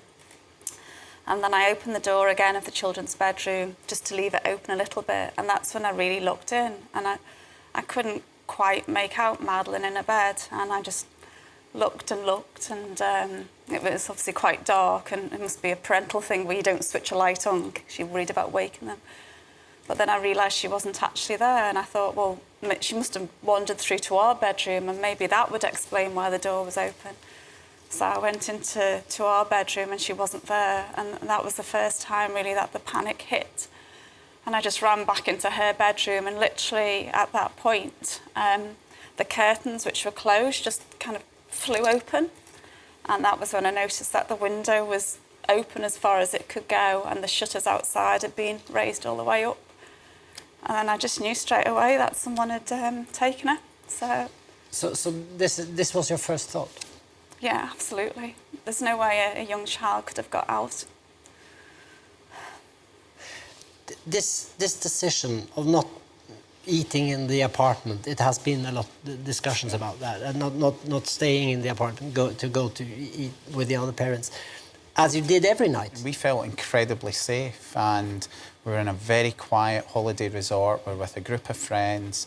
We hardly saw anyone of an evening, and it was so close that it didn't feel very different to eating outside in your garden with the kids upstairs in the bedroom, and it literally, we were only going back to check no one had woken up. And of course at the time, someone stealing your child was the furthest thing from our minds, and so this was really not something you thought twice about. It wasn't. It just felt. I think if we'd had to think about it or even say to each other, do you think that's okay, then it wouldn't have happened.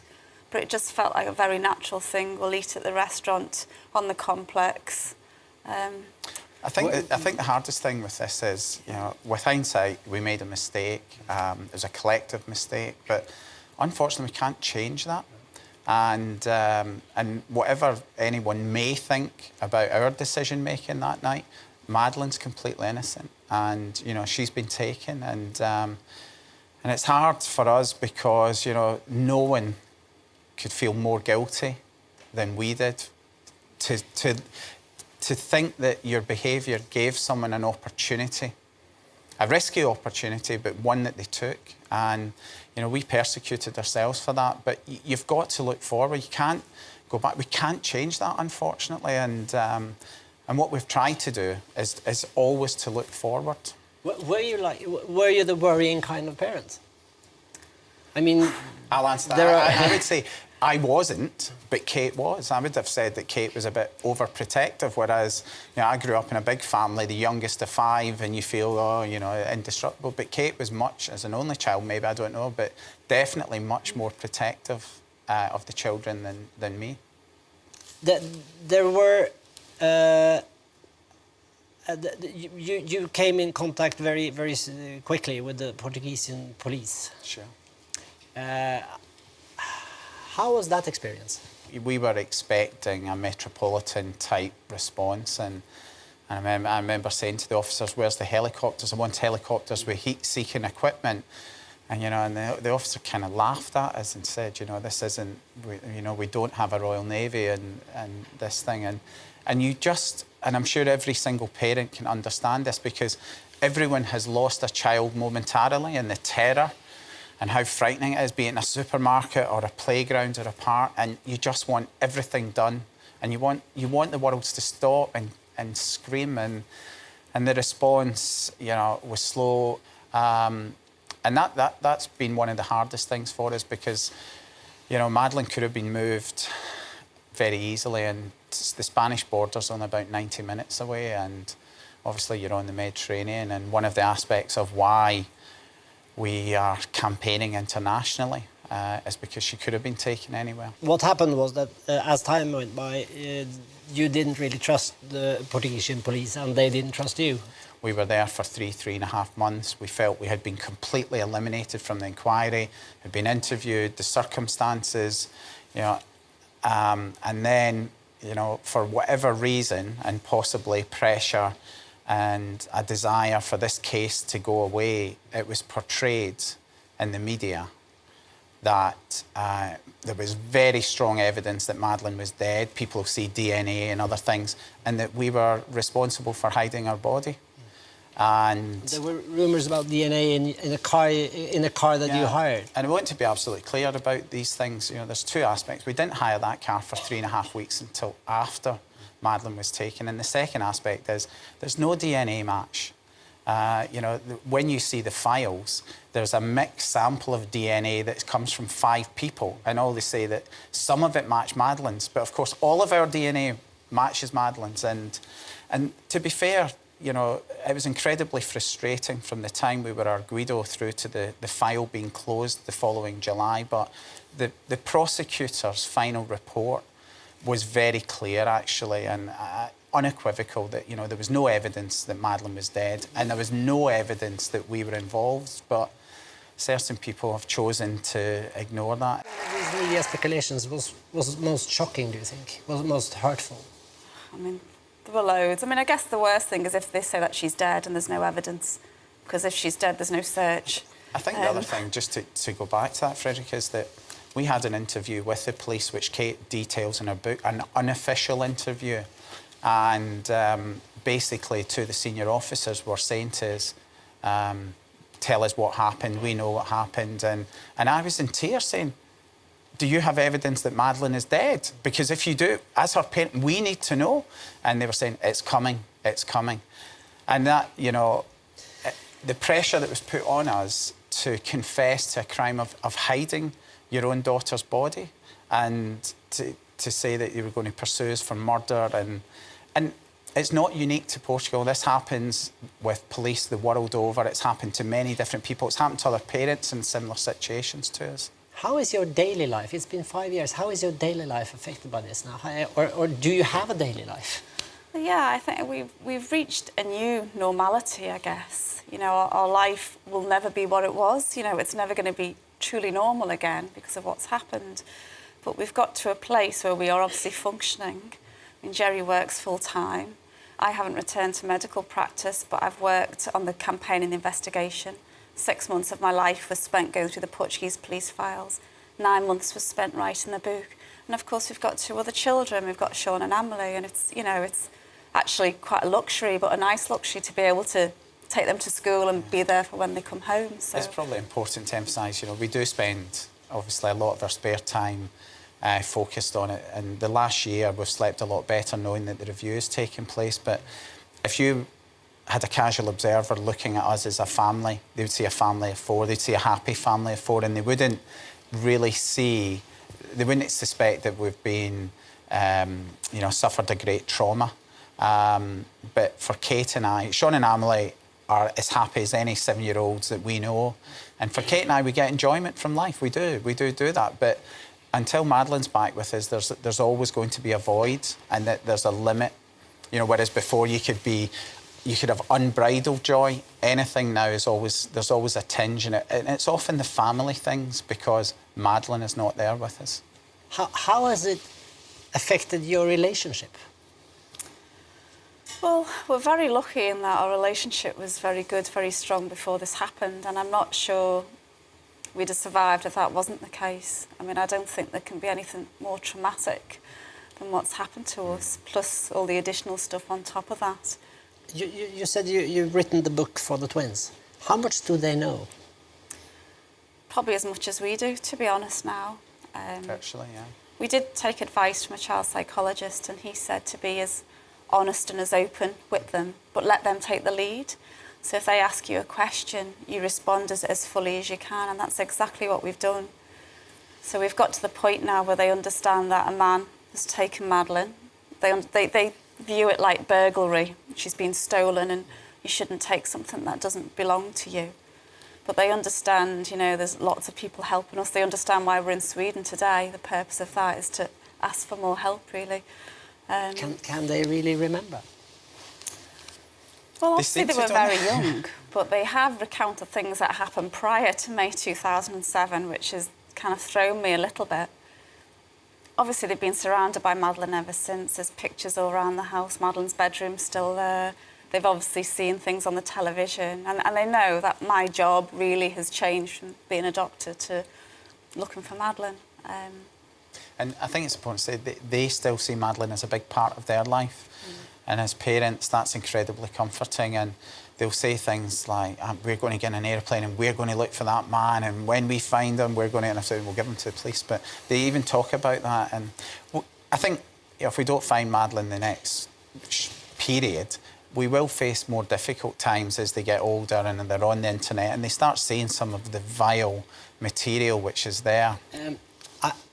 In your book, you mentioned that you have been perceived as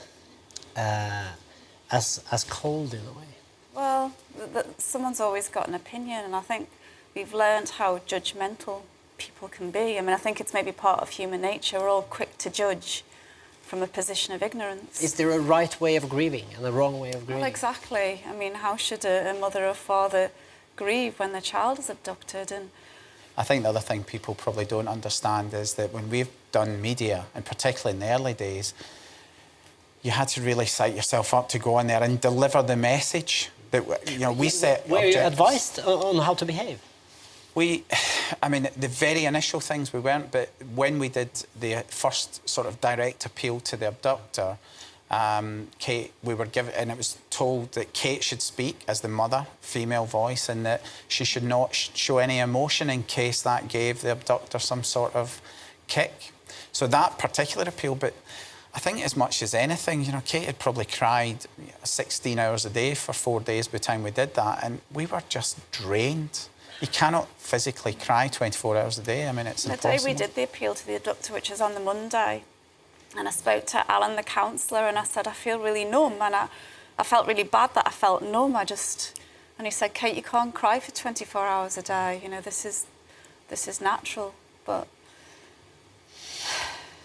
it's hard. I mean, if you laugh, people will say, how can they laugh when their child has been abducted? If you don't laugh, you'll either get called cold or you're on the edge of a nervous breakdown, and it's just hard. You've just got to be who you are, you know. Do you have days that when you can forget, when you can sort of not think about it? No, I don't think there's any day when Madeleine isn't on my mind. You know, she's always there. But for 18 months, 2 years, I never thought I'd enjoy myself again. I never thought I'd allow myself to enjoy anything again. And with time, you adapt, and I realised that actually it is okay to do that, and it's important to do that. You need to get rest. You need to enjoy your life, and you have to be well and happy, you know, for each other, for Madeleine when she gets home, for Sean and Emily. And thankfully, you know, we are in a position now where we get a lot of enjoyment out of things, Sean and Emily in particular. Today, almost 5 years later, what do you believe happened to Madeleine? Well, I mean, my view hasn't changed, you know, since the 4th of May, really. And that is that a man took Madeleine, and that man was the person who our friend Jane Tanner saw carrying a child away from the area of the apartment. And sadly, I don't really know anything else since. How long do you think you can find the strength to continue this search? Well, as long as it takes. And I don't think any parent would ever be able to give up on the child. And even the weeks where we're absolutely shattered, or there's another injustice that comes your way, you get up the next morning and think, right, let's go again. Because, you know, Madeleine's part of our family. We all need her back, and she needs to be with us. We just need to keep going. I mean, there are times where you just think, I cannot do this anymore. It's too much, and particularly, you know, the attention that's come through the media. But, as Kate says, you know, that bond with us and with Madeleine, and for Sean and Emily, and even if you wanted to, don't think we could stop. Please know that our thoughts are with you. Gerry and Kate, thanks very much indeed for talking to us. I'd like to begin by taking you back to the events of May the 3rd, on that evening. Tell us how you discovered that Madeleine had gone. As I think people are aware, we were checking regularly on the children, and it was during one of my checks that I discovered she'd gone. I mean, I can't really go into any details about that, but I'm sure any parent will realise how that felt. Did the panic set in immediately? Yeah, pretty much. This is a resort that offers childcare facilities, babysitting facilities. Why then were the 3 young children left alone in the apartment while you were having a meal? I mean, I think if you know the location here, which you've seen, what we did, I think, and we've been reassured by the fact in the thousands of messages from people who've either done exactly the same or said they would have done the same. And for us, it really wasn't very much different to having dinner in your garden and the proximity of the location. I think it's fair to say that, you know, the guilt that we feel having not been there at that moment, irrespective of whether we had been in the other bedroom or not, will never leave us. Do you blame yourselves regularly? Certainly the first few days, I think the guilt was very difficult. But I think as time goes on, we feel stronger, and we felt very supported from that point of view. Is there a lesson here, do you think, to other parents? I think that's a very difficult thing to say, because if you look at it and we try to rationalise things in our head, and ultimately what is done, and we do continually look forward, but we've tried to put it into some sort of perspective for ourselves. We're in a very safe resort. If you think about the millions and millions of British families who go to the Mediterranean each year, really the chances of this happening are in the order of 100 million to 1. I think at worst we were naive. I mean, we're very responsible parents. We love our children very much. And I don't think any parent could ever imagine or consider anything like this happening. Were you aware of the big public debate that went on in the immediate aftermath, and were you hurt by that? Yeah, naturally. I mean, no one hurts you as much as the hurt that we had. But, you know, we've tried to remain very positive in our outlook. And even small levels of criticism make that hard when you're trying to do everything in your power to get your daughter back. I know you've been very supportive of the Portuguese police investigation, but is there anything that you feel could have been done better, particularly in those crucial first 24 hours when Madeleine was missing, and perhaps it was treated as a simple missing child as opposed to an abduction? I think, you know, we are not looking at what has been done, and I don't think it helps at this stage to look back at what could and couldn't have been done. I think it's fair to say we expected a very British style response that you would expect if you were in a big metropolitan city. But you have to put it in context that we're in a tiny resort. But, you know, that aside, the times for these lessons to be learned will be after the investigation is finished, and not now. You know, it's an ongoing investigation which has huge resources, both from Portuguese and the British.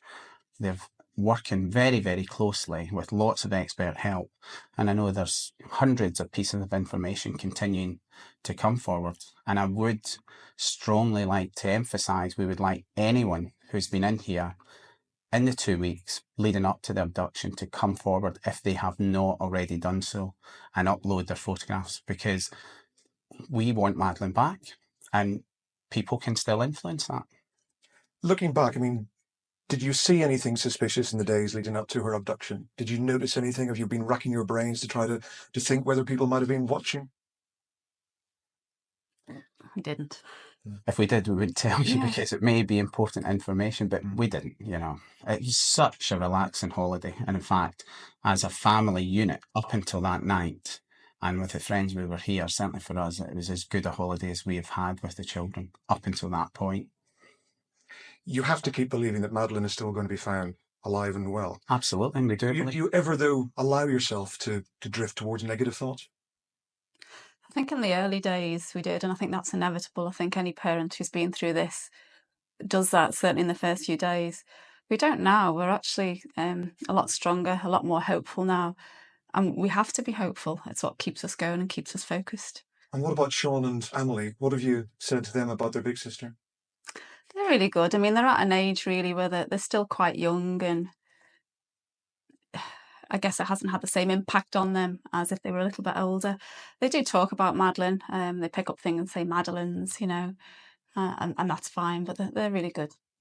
I think that's, something that is, many people have said to us that this is a parent's worst nightmare. And it is. It truly is. And it's as bad as you can possibly imagine. But, if all 3 of the children had been taken, it could have been even worse than your worst nightmare. And we've got to be strong for them. They're here. They do bring you back to earth. And we cannot, grieve. One, we did grieve, of course we grieve, but ultimately we need to be in control so that we can influence and help in any way possible. Not just Sean and Emily, but the investigation. And because of them, the day may come when you have to leave here and go back to the UK. I know you've got no plans to do so at the moment, but how do you think you're going to feel if that day comes and you have to go to the airport and fly back? I can't think about that, Ian, to be honest. I can't think about going home without Madeleine. So I notice you've got Madeleine's cuddly toy with you as always. How did that start, and what comfort does it bring you?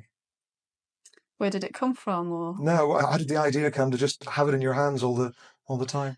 Well, it's something that Madeleine has with her every night, and if she's upset or not well, then she has Cuddle Cat, and it provided me with a little bit of comfort. It's something of Madeleine close to me. This is International Missing Children's Day. I mean, I guess Madeleine's had more publicity than just about every missing child in the world put together. I'm sure you're very grateful for that. Why do you think it has provoked such enormous public support, of which I don't think we've ever seen before? I think there's a conglomeration of circumstances that have come together in this situation. The fact that we're on holiday, very safe resort, recognised for that. And of course, the world has changed in terms of information technology and the speed of response, in terms of the media coming here and us being prepared to some extent use that to try and influence the campaign. But above all else, it's touched everyone. Everyone. You don't have to be a parent for this to have a major impact on you. And I think it's also been very, very important. And some of the things which we have done and said, which we didn't realise what impact they would have, but so many thousands of people are doing small things to help us find Madeleine, because the worst feeling was helplessness, the absolute worst, that we had no bearing on finding her. But once you start to do that, then you start to feel a bit better. And I hope we're going to look back at the end of all this and say that we have done everything in our power, but also that other people are helping in so many other ways and they feel that they are part of it. Does it worry you that people might start to lose interest as time goes on, the media coverage diminishes inevitably? For me, we know that the media coverage is not going to last a long time. It's lasted much longer and we have been much, much more successful in driving our message out than we could ever possibly have imagined. Personally, I think it's gone beyond that at the minute, and that there is a feeling with many, many people out there that they will not allow this to happen.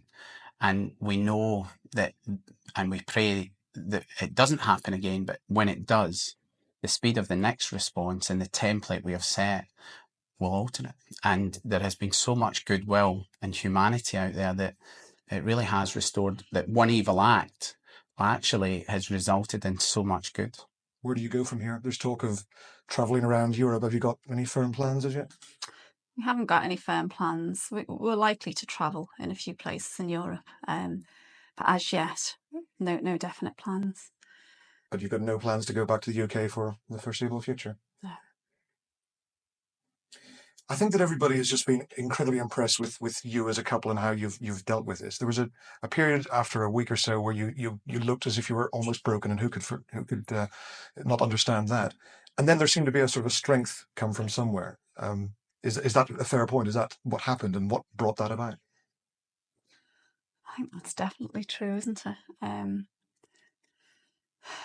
Certainly, you know, at the end of that first week, there was so much emotion that we had spent, and we actually had a period where we discussed this openly, that we felt completely devoid of emotion. And the analogy that I like to use is a bit like when we were students and you got to your overdraft limit and you'd gone beyond it and there was just nothing left in the tank. I think physically and mentally were shattered. But, you know, as you gradually get more on an even keel, we started to get back into the black. And we'd also worked tirelessly behind the scenes to put support mechanisms in place, including our legal team, the response with the fund, which was really driven by offers rather than us thinking that we needed it. And once these were in place, then it helped us to focus on what we really needed to focus on. Well, everyone who's watching, who's been following Madeline's case over the past 3 weeks, just wishes you all the best. Thanks very much, Gerry. Thanks very much. Thank you very much. Thank you. Yeah, I mean, for Kate and I, we've never lost hope, and obviously we've done a tremendous amount of research on missing and abducted children and know about many different cases of children who have been recovered after prolonged periods. But where it gave us a lift was the change in perception within the general public, that who maybe thought that Madeleine would never be found or that she may have been dead, that, hang on, children do get taken and are kept by their abductors for various reasons. So it's very obvious to us now that there's been a surge in people saying, oh, well, maybe Madeleine can be found. And we've had more people approaching us as well. And I think it's a very timely message to go out to those who may know. But obviously you're both intelligent people and you realise that stories like that are newsworthy because they're so unusual. Well, actually what's happened to Madeleine is very unusual in itself. You know, there's not many, I mean, I can't think of a case since Ben Needham other than Madeleine, but this has happened to a British child, you know, on holiday. Yeah, and I think the thing that what we don't know really is how many children who are taken at a young age and the search has been given up and are presumed dead have actually been taken and are alive and living in another community. And I think that's a very important point, both from the information we know from the UK, but particularly from the United States. The younger the child at the time of abduction, the more likely they're to be taken for another reason and being kept. And you can understand that because they're highly adaptable. Their appearance changes more than older kids. But, you know, who could have imagined the circumstances of Elizabeth Smart being found after 8.5, 9 months, very close to her home, JC Dugard, other children taken in other circumstances. You know, there are other scenarios by which children could be taken, but people know about it or are strongly suspecting something's not right. And that's what the message today is. Do you allow yourself to think, Kate, about the circumstances she might be being kept in?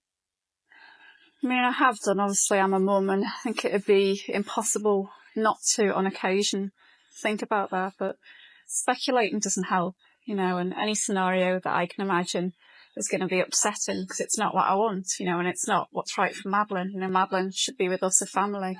So as much as I can, I try and push that out of my mind because it doesn't help. You know, it could upset me and it doesn't help. You just got to be able to move forward really and think about what we can do to find her. And how do you deal with that, Gerry? I think because every parent watching will think, "Oh, it's my worst." I think early in the very early days, it was impossible not to go there to the really negative places. And you know, we've had counselling about speculation and other things, and what you don't know, and it tends to take you to a negative place. I got quite good at blocking it out most of the time. And when I think about Madeleine, I think about the little happy girl running around in her house and on holiday and things. And Sean and Emily do a brilliant job of just bringing us back to This is the baby's getting Madeleine back home. They say it all the time, and they know what today our message is: asking people to help us look for Madeleine. And they see stickers and wristbands and things like that and say, oh look, that person's helping us to find Madeleine. And I know we're asking the public again, but with a very different and I think a unique message. It's been initiated by law enforcement, which is very important, with Jim's global partners. So, to what extent is it difficult to have faith in the police? I'm not necessarily thinking about the police here, but given what happened in Portugal and the fact that the search didn't go as you would have wanted to start with, and we've seen what that officer wrote in the book about, I know that you're suing them as a result.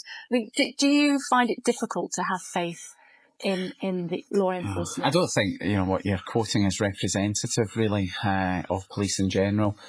Kate and I have never been interested in irredeemable mistakes. What we've always been interested in is what has been done and what can still be done to find Madeleine. And let's face it, no investigation is good enough for us until we recover Madeleine.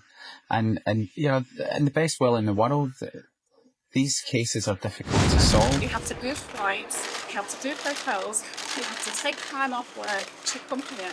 Now, Mr. Amnal handed that letter in apparently around 9 o'clock this morning. That letter should have been handed in before we left the country, and this has happened now about 4 times. As Gerry said, Commissioner seen as anything but blatant insanity. We just want justice. This is not fair. Again.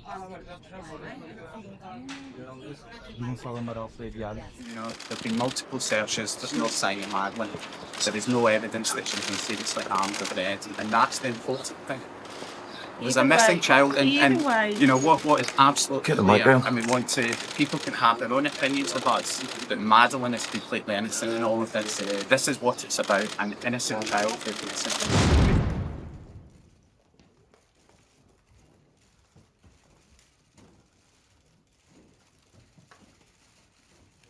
How do you deal with the fact that more and more people seem to be pointing the finger at you, saying the way you behave is not the way people would normally behave if their child is abducted, and they seem to imply that you might have something to do with it?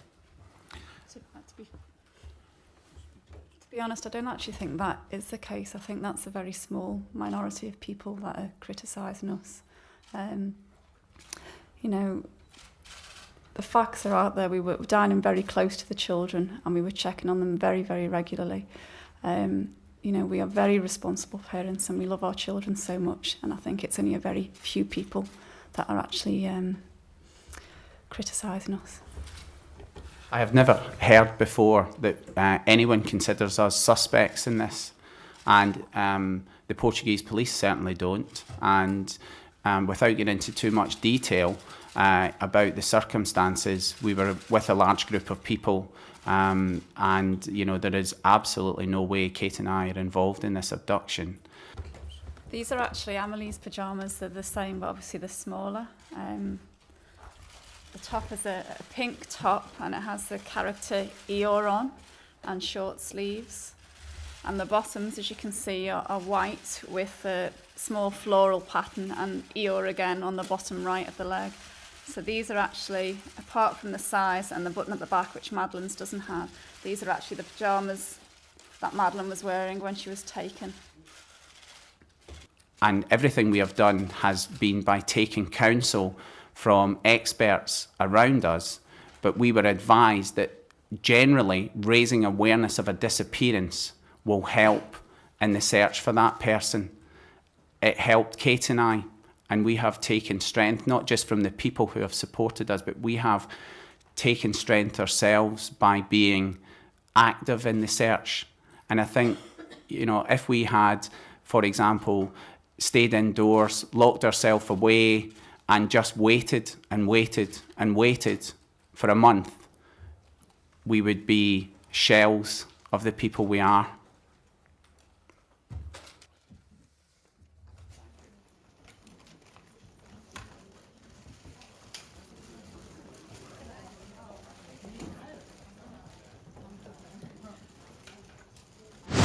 We'll raise the lights now, and we take, Gerry's agreed to take some questions, which is important, I think, in this. Do you dread the day that the media interest and the public interest does disappear? It's not dread. As I said, even in week 3 or 4, and what happened in about the middle of June, after about 5 or 6 weeks, things were going really very, very quiet, and I was actually quite glad of that.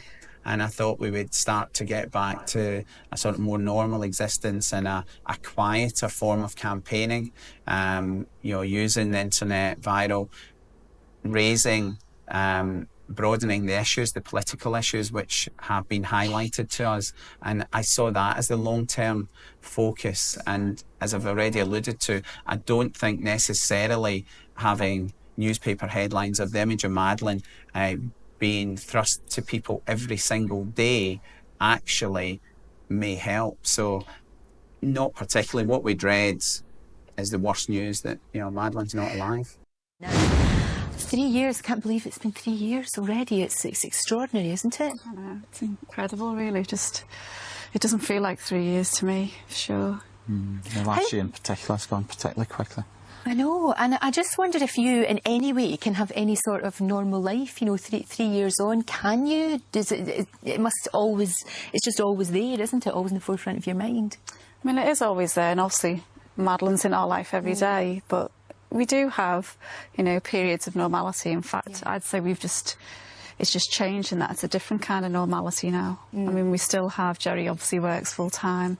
You still have to do the cooking and washing. We've got Sean and Emily, we have lots of time with them, and we go on trips. They go swimming, So you're able to do the sort of normal family things. You have gone back to work, as you've said. But there almost is this thing that sometimes you feel almost guilty about enjoying yourself sometimes, or laughing or having fun with the twins. Do you sometimes feel like that?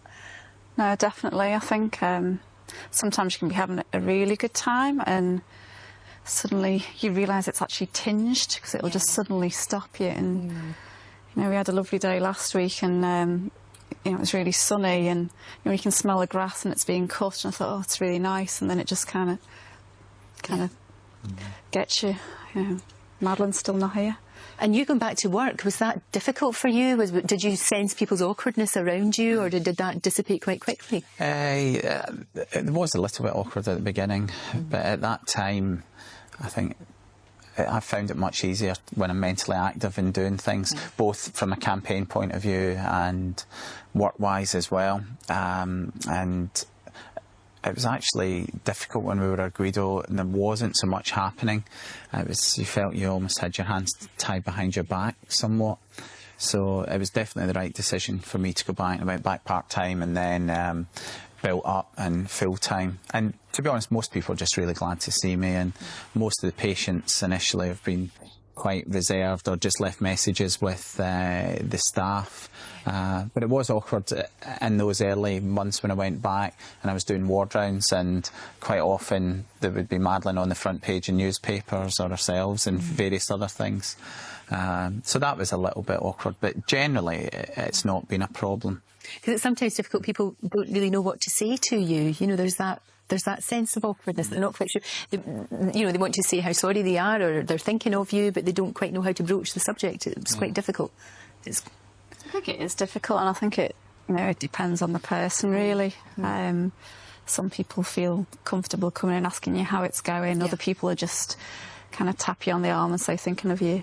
And other people just feel that maybe they shouldn't invade your privacy. But does it help when people? It does. I mean, I've said all along, really, it actually makes me feel better when people acknowledge Madeleine, essentially. Yeah, that's true. I think it's very important as well that a lot of times people want to skip around it, don't know when to mention it or not, and of course we live with this every day of our life and it's a huge part of it, and that even applies to friends and people as well who you haven't seen for a while. And obviously we spend so much of our time outside, particularly when the kids are in bed, actually thinking about ways how we can improve the search and keep it going. Because that's really what this is all about, and the search has to keep going. What sort of stage is the investigation at, or what sort of stage is the campaign at right now? From an investigation point of view, I think it's very important to say that from law enforcement, they're not doing anything actively and haven't been for a long time, and that's incredibly frustrating. So we've had our small team working away in the background. And in terms of new leads, I think we put out most of the important information that we had this time last year. We had a very good response, and most of those leads have been worked probably as much as we can with Dave and his team. So at this point, what we're really trying to do is to get the governments to review everything, and it's very difficult because there's a lot of information held in with British police, there's a lot in Portugal. It's not all in one file. With other information we've got, we're happy to make available, but there hasn't been a comprehensive review. There hasn't been anything about which lines of inquiry merit further investigation, and that's something we just feel is fundamental and should happen, and it's not right that an innocent, vulnerable British citizen is essentially given up on. And I don't think it's right that as parents that we have to drive the search. Of course we will, but yeah, not everyone has had the same resources and support that we've had to be able to do that, and I think it is poor. Very frustrating for both of you. And another aspect of it is the kind of criticism that you've come in for as well. There's been a lot of that, and that must be very, very difficult to deal with. I mean, you got a lot at the start about the fact that you'd left the kids and you'd gone off and had a meal, and all of that had happened. And then, even to this day, there are people who are convinced that you had something to do with it. How on earth do you deal with that? I think it's changed. Certainly we don't get the same level of criticism that we did. And even then, to be fair, it was the minority, really. I think most people, even if, they don't agree with what we did, then they wouldn't feel it right or fair to add to our suffering. Because it does, doesn't it? It does add to your suffering. Absolutely, and particularly in the early weeks and months, I wasn't expecting it, because all I could see was, our daughter's been taken and she's been subjected to something terrifying, and that was the most important thing. So for people to start, shouting at us, when really we needed to keep the focus on Madeleine. Absolutely. But having said that, I think there's just a small minority now, and, there's a certain group out there who this is their job, really, is to pick on a vulnerable family, and I'm sure after us, they'll move on to another family. And it's very interesting. I think anyone who's in the public eye for whatever reason gets criticised. There's absolutely no evidence that Madeleine is dead. But then you hear let me finish, please. There's absolutely no evidence that Madeleine is dead, and there's absolutely no evidence that we were involved in her disappearance. Well, that is the conclusion. That is the conclusion of the process, and that's what we're here debating. The conclusions of the process versus the conclusions of the book. So you're not the same. The conviction of the inspectors. Why would we be shocked? We're not denying the existence. Why would we be shocked? We're not denying the existence of the dogs or anything else. It's evidence we're interested in. There is no evidence that Madeleine is dead. Gerry, that is what you heard yesterday. You heard that, didn't you? This is just raking up old ground, isn't it, Gerry? No. Today, we are here. But the police... No, hang on. They're not raking up. This is a legal... It's not for you, you're right. This is a legal process that we're going through to protect our daughter and our family. But there's nothing new being said by the police, is there? Of course there's not. And that's the point. We're looking for new information to help the search. The question, of course, is who is looking for Madeleine and who has been looking for Madeleine over the last 2 years? And that is us and our investigation team. Mr. Averell said to me... It's an encouraging sign that that they're looking at all possibilities and being very thorough, and it's an excellent example of collaboration between both the British and the Portuguese police working together, ultimately to try and solve the case of Madeleine and what's happened to her. Yeah, we've got an excellent relationship with the Portuguese police, and we meet frequently, and the flow of information's been great. Actually, it's been very reassuring. They very much know that, we like frank information, and it's much easier for us to deal with when we do that. And, we were well aware that these developments were going to happen. We were informed in advance. So, but naturally, this length of time, we're desperate to find Madeleine. That's a key thing. Of course, it's difficult, but we expect the same thoroughness and to be treated the same way as anyone else who has been in and around this, and we wouldn't expect it any other way. We're not naive, but on numerous occasions, the Portuguese police have assured us that they were looking for Madeleine alive and not, Madeleine being murdered. And I don't know of any information that's changed that. Of course, the information and the way the investigation's going is about thoroughness and making sure that everyone is as confident as possible that that is the case. Kate and I strongly believe that Madeleine was alive when she was taken from the apartment. Obviously, what we don't know is what happened to her afterwards, who's taken her and what her motive is, and we're desperate to find that out. And as Gerry's just said there, even last week when we met with the police, they said we are looking for a living child, and they've said that a lot. So.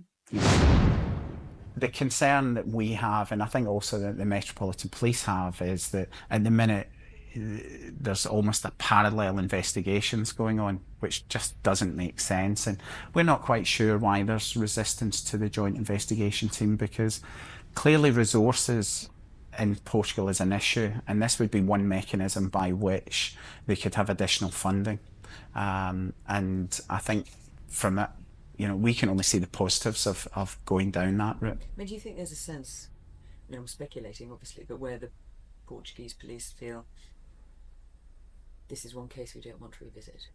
There was so much publicity around it, and not all favourable publicity, to the Portuguese police. I think we had those concerns, but actually, if you speak to Andy Redwood and his team, he's senior and investigating officer from the Met. He's saying, the people he's working with in Portugal do want to solve this. I think as a parent, though, I find the slowness of action in Portugal really hard to take. I find it quite distressing, because even though we're 7 years down the line, waiting weeks or months, particularly for letters of request, to be processed basically, and to feed down the chain, and then to come back again, and maybe they have to go back again because it wasn't quite what was asked or whatever.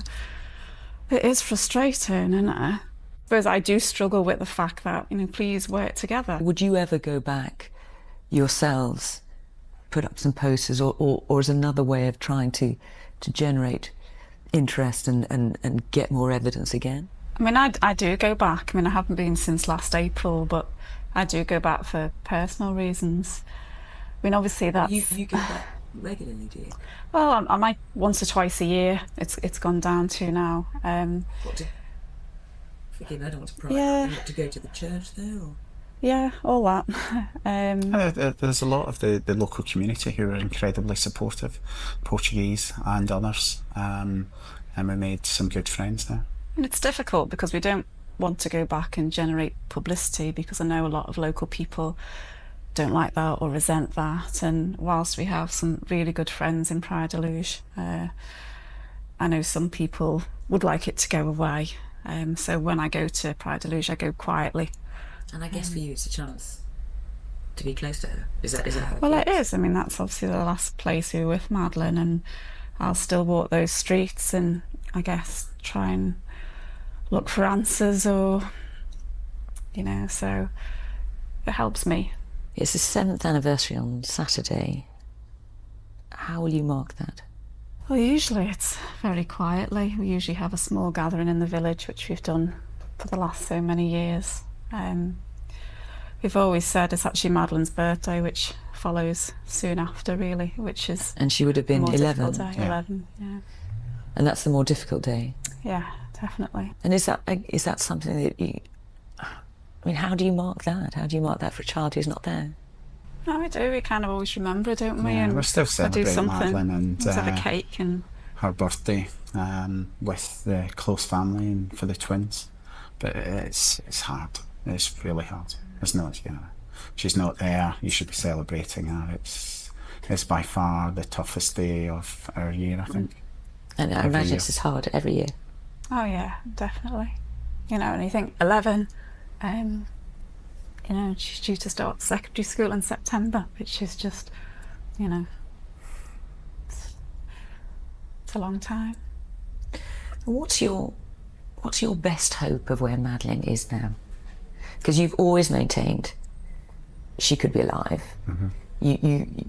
I mean, 7 years after someone goes missing, you can have a death certificate. Sure. You have declined that. You don't want that. I mean, I think that very early on we got advice from the National Centre for Missing Exploited Children, and their CEO was saying, there's a whole load of reasons children get taken. That's the first thing. And they've recovered hundreds of children in unusual circumstances. And I suppose the scenario, and it's not been ruled out, is that Madeleine was taken by someone who wanted a child, and that she's been loved and cared for. That's, I think, the best scenario. But of course, there are many others. Let me just ask you one final thing. You've talked about, the young women that have been found that went missing as girls or as young women and were found many years later. And sometimes they did have access to television, they did have access to newspapers and the internet, but they couldn't escape. It's a long shot, but if Madeleine is alive, if she could hear you, what would you say to her? We love you, Madeleine. We miss you every day, as we did that very first day, and we're waiting for you. We're never going to give up. We'll do whatever we can to find you. I cannot love Madeleine more than I love her. I would never have taken a risk. It was something that wasn't even a decision. That's how safe it felt, What and it didn't information help. did we have to suggest it wasn't going to be safe? We were dining 50 yards away. We were making regular checks. We were going into the apartment, always quiet, every night. And if we had thought it was unsafe for a minute, if there was any conscious element that somebody was going to go into that apartment and steal your child, then of course we wouldn't have done that. But it wasn't just a matter of being unsafe, was it? I mean, is it the case? You can clear it up right here now. Was Madeleine upset the night before about being left alone? Had she had a moment and got out of bed and started crying and started looking for you? I mean, I don't want to dwell on it too much. I mean, I don't know if you saw the documentary last night, so I have talked about it. Madeleine made a comment in passing that where were you when I cried? Not just to Mummy, by the way, just generally. It just seemed a bit odd. I mean, it was a very kind of passing remark, and we just thought she doesn't usually wake up, and she woke up. That means that she must have fallen back asleep very quickly, and then she moved on. She moved on. Anybody with young children will understand that children cry, they wake up at night. During that week, there was one night, and we can't give too much detail because it's part of the investigation file, but there was one night where Madeleine had come through and one of the other twins was crying. So, and when she did mention it to us and we asked her about it, and she just dropped, she was completely fine. And we thought, was it when they were bathing, getting them, first putting them down in that period when they're really tired? Of course, with hindsight, in the context of what had happened, of Madeleine being abducted, it's put in a very different light, and it's put in a very different light to us, and of course we emphasise that. If Madeleine hadn't been abducted, we'd never have thought of that comment again. Kate and Gerry McCann, you heard John Witherow just now, editor of The Times, former editor of the Sunday Times, saying that from all his private discussions, it seems like the political parties are coalescing around this royal charter idea. If that's what we end up with, was going to Leveson a waste of your time? I think it certainly won't be what we were hoping to achieve, and very much disagree with John that this is what Leveson is tough. I think Leveson has actually been quite generous to the press, and more than the behaviour or certain sections of the media deserve, really. They're getting a last chance at self-regulation, which for me was actually a step too far. Can you explain from your point of view, what's the practical difference between what Leveson wanted and what seems to be the compromise? What difference does that make? I've got three concerns at the minute. The first is the transparency. The inquiry was open. You could see what was going on. Leveson's reviewed all the evidence. And what's happened in the last 2.5 months is exactly what you've talked about, where we're having a number of private meetings. The minutes are not published. The discussions are not published.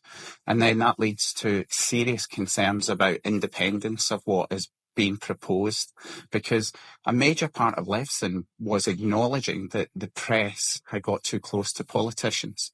And the third concern for us in what is being proposed is that we're going to end up with sub-Leveson recommendations, really, particularly around independence, both of the board who are going to oversee it, and the fact that there should be complete independence of the appointments of that board.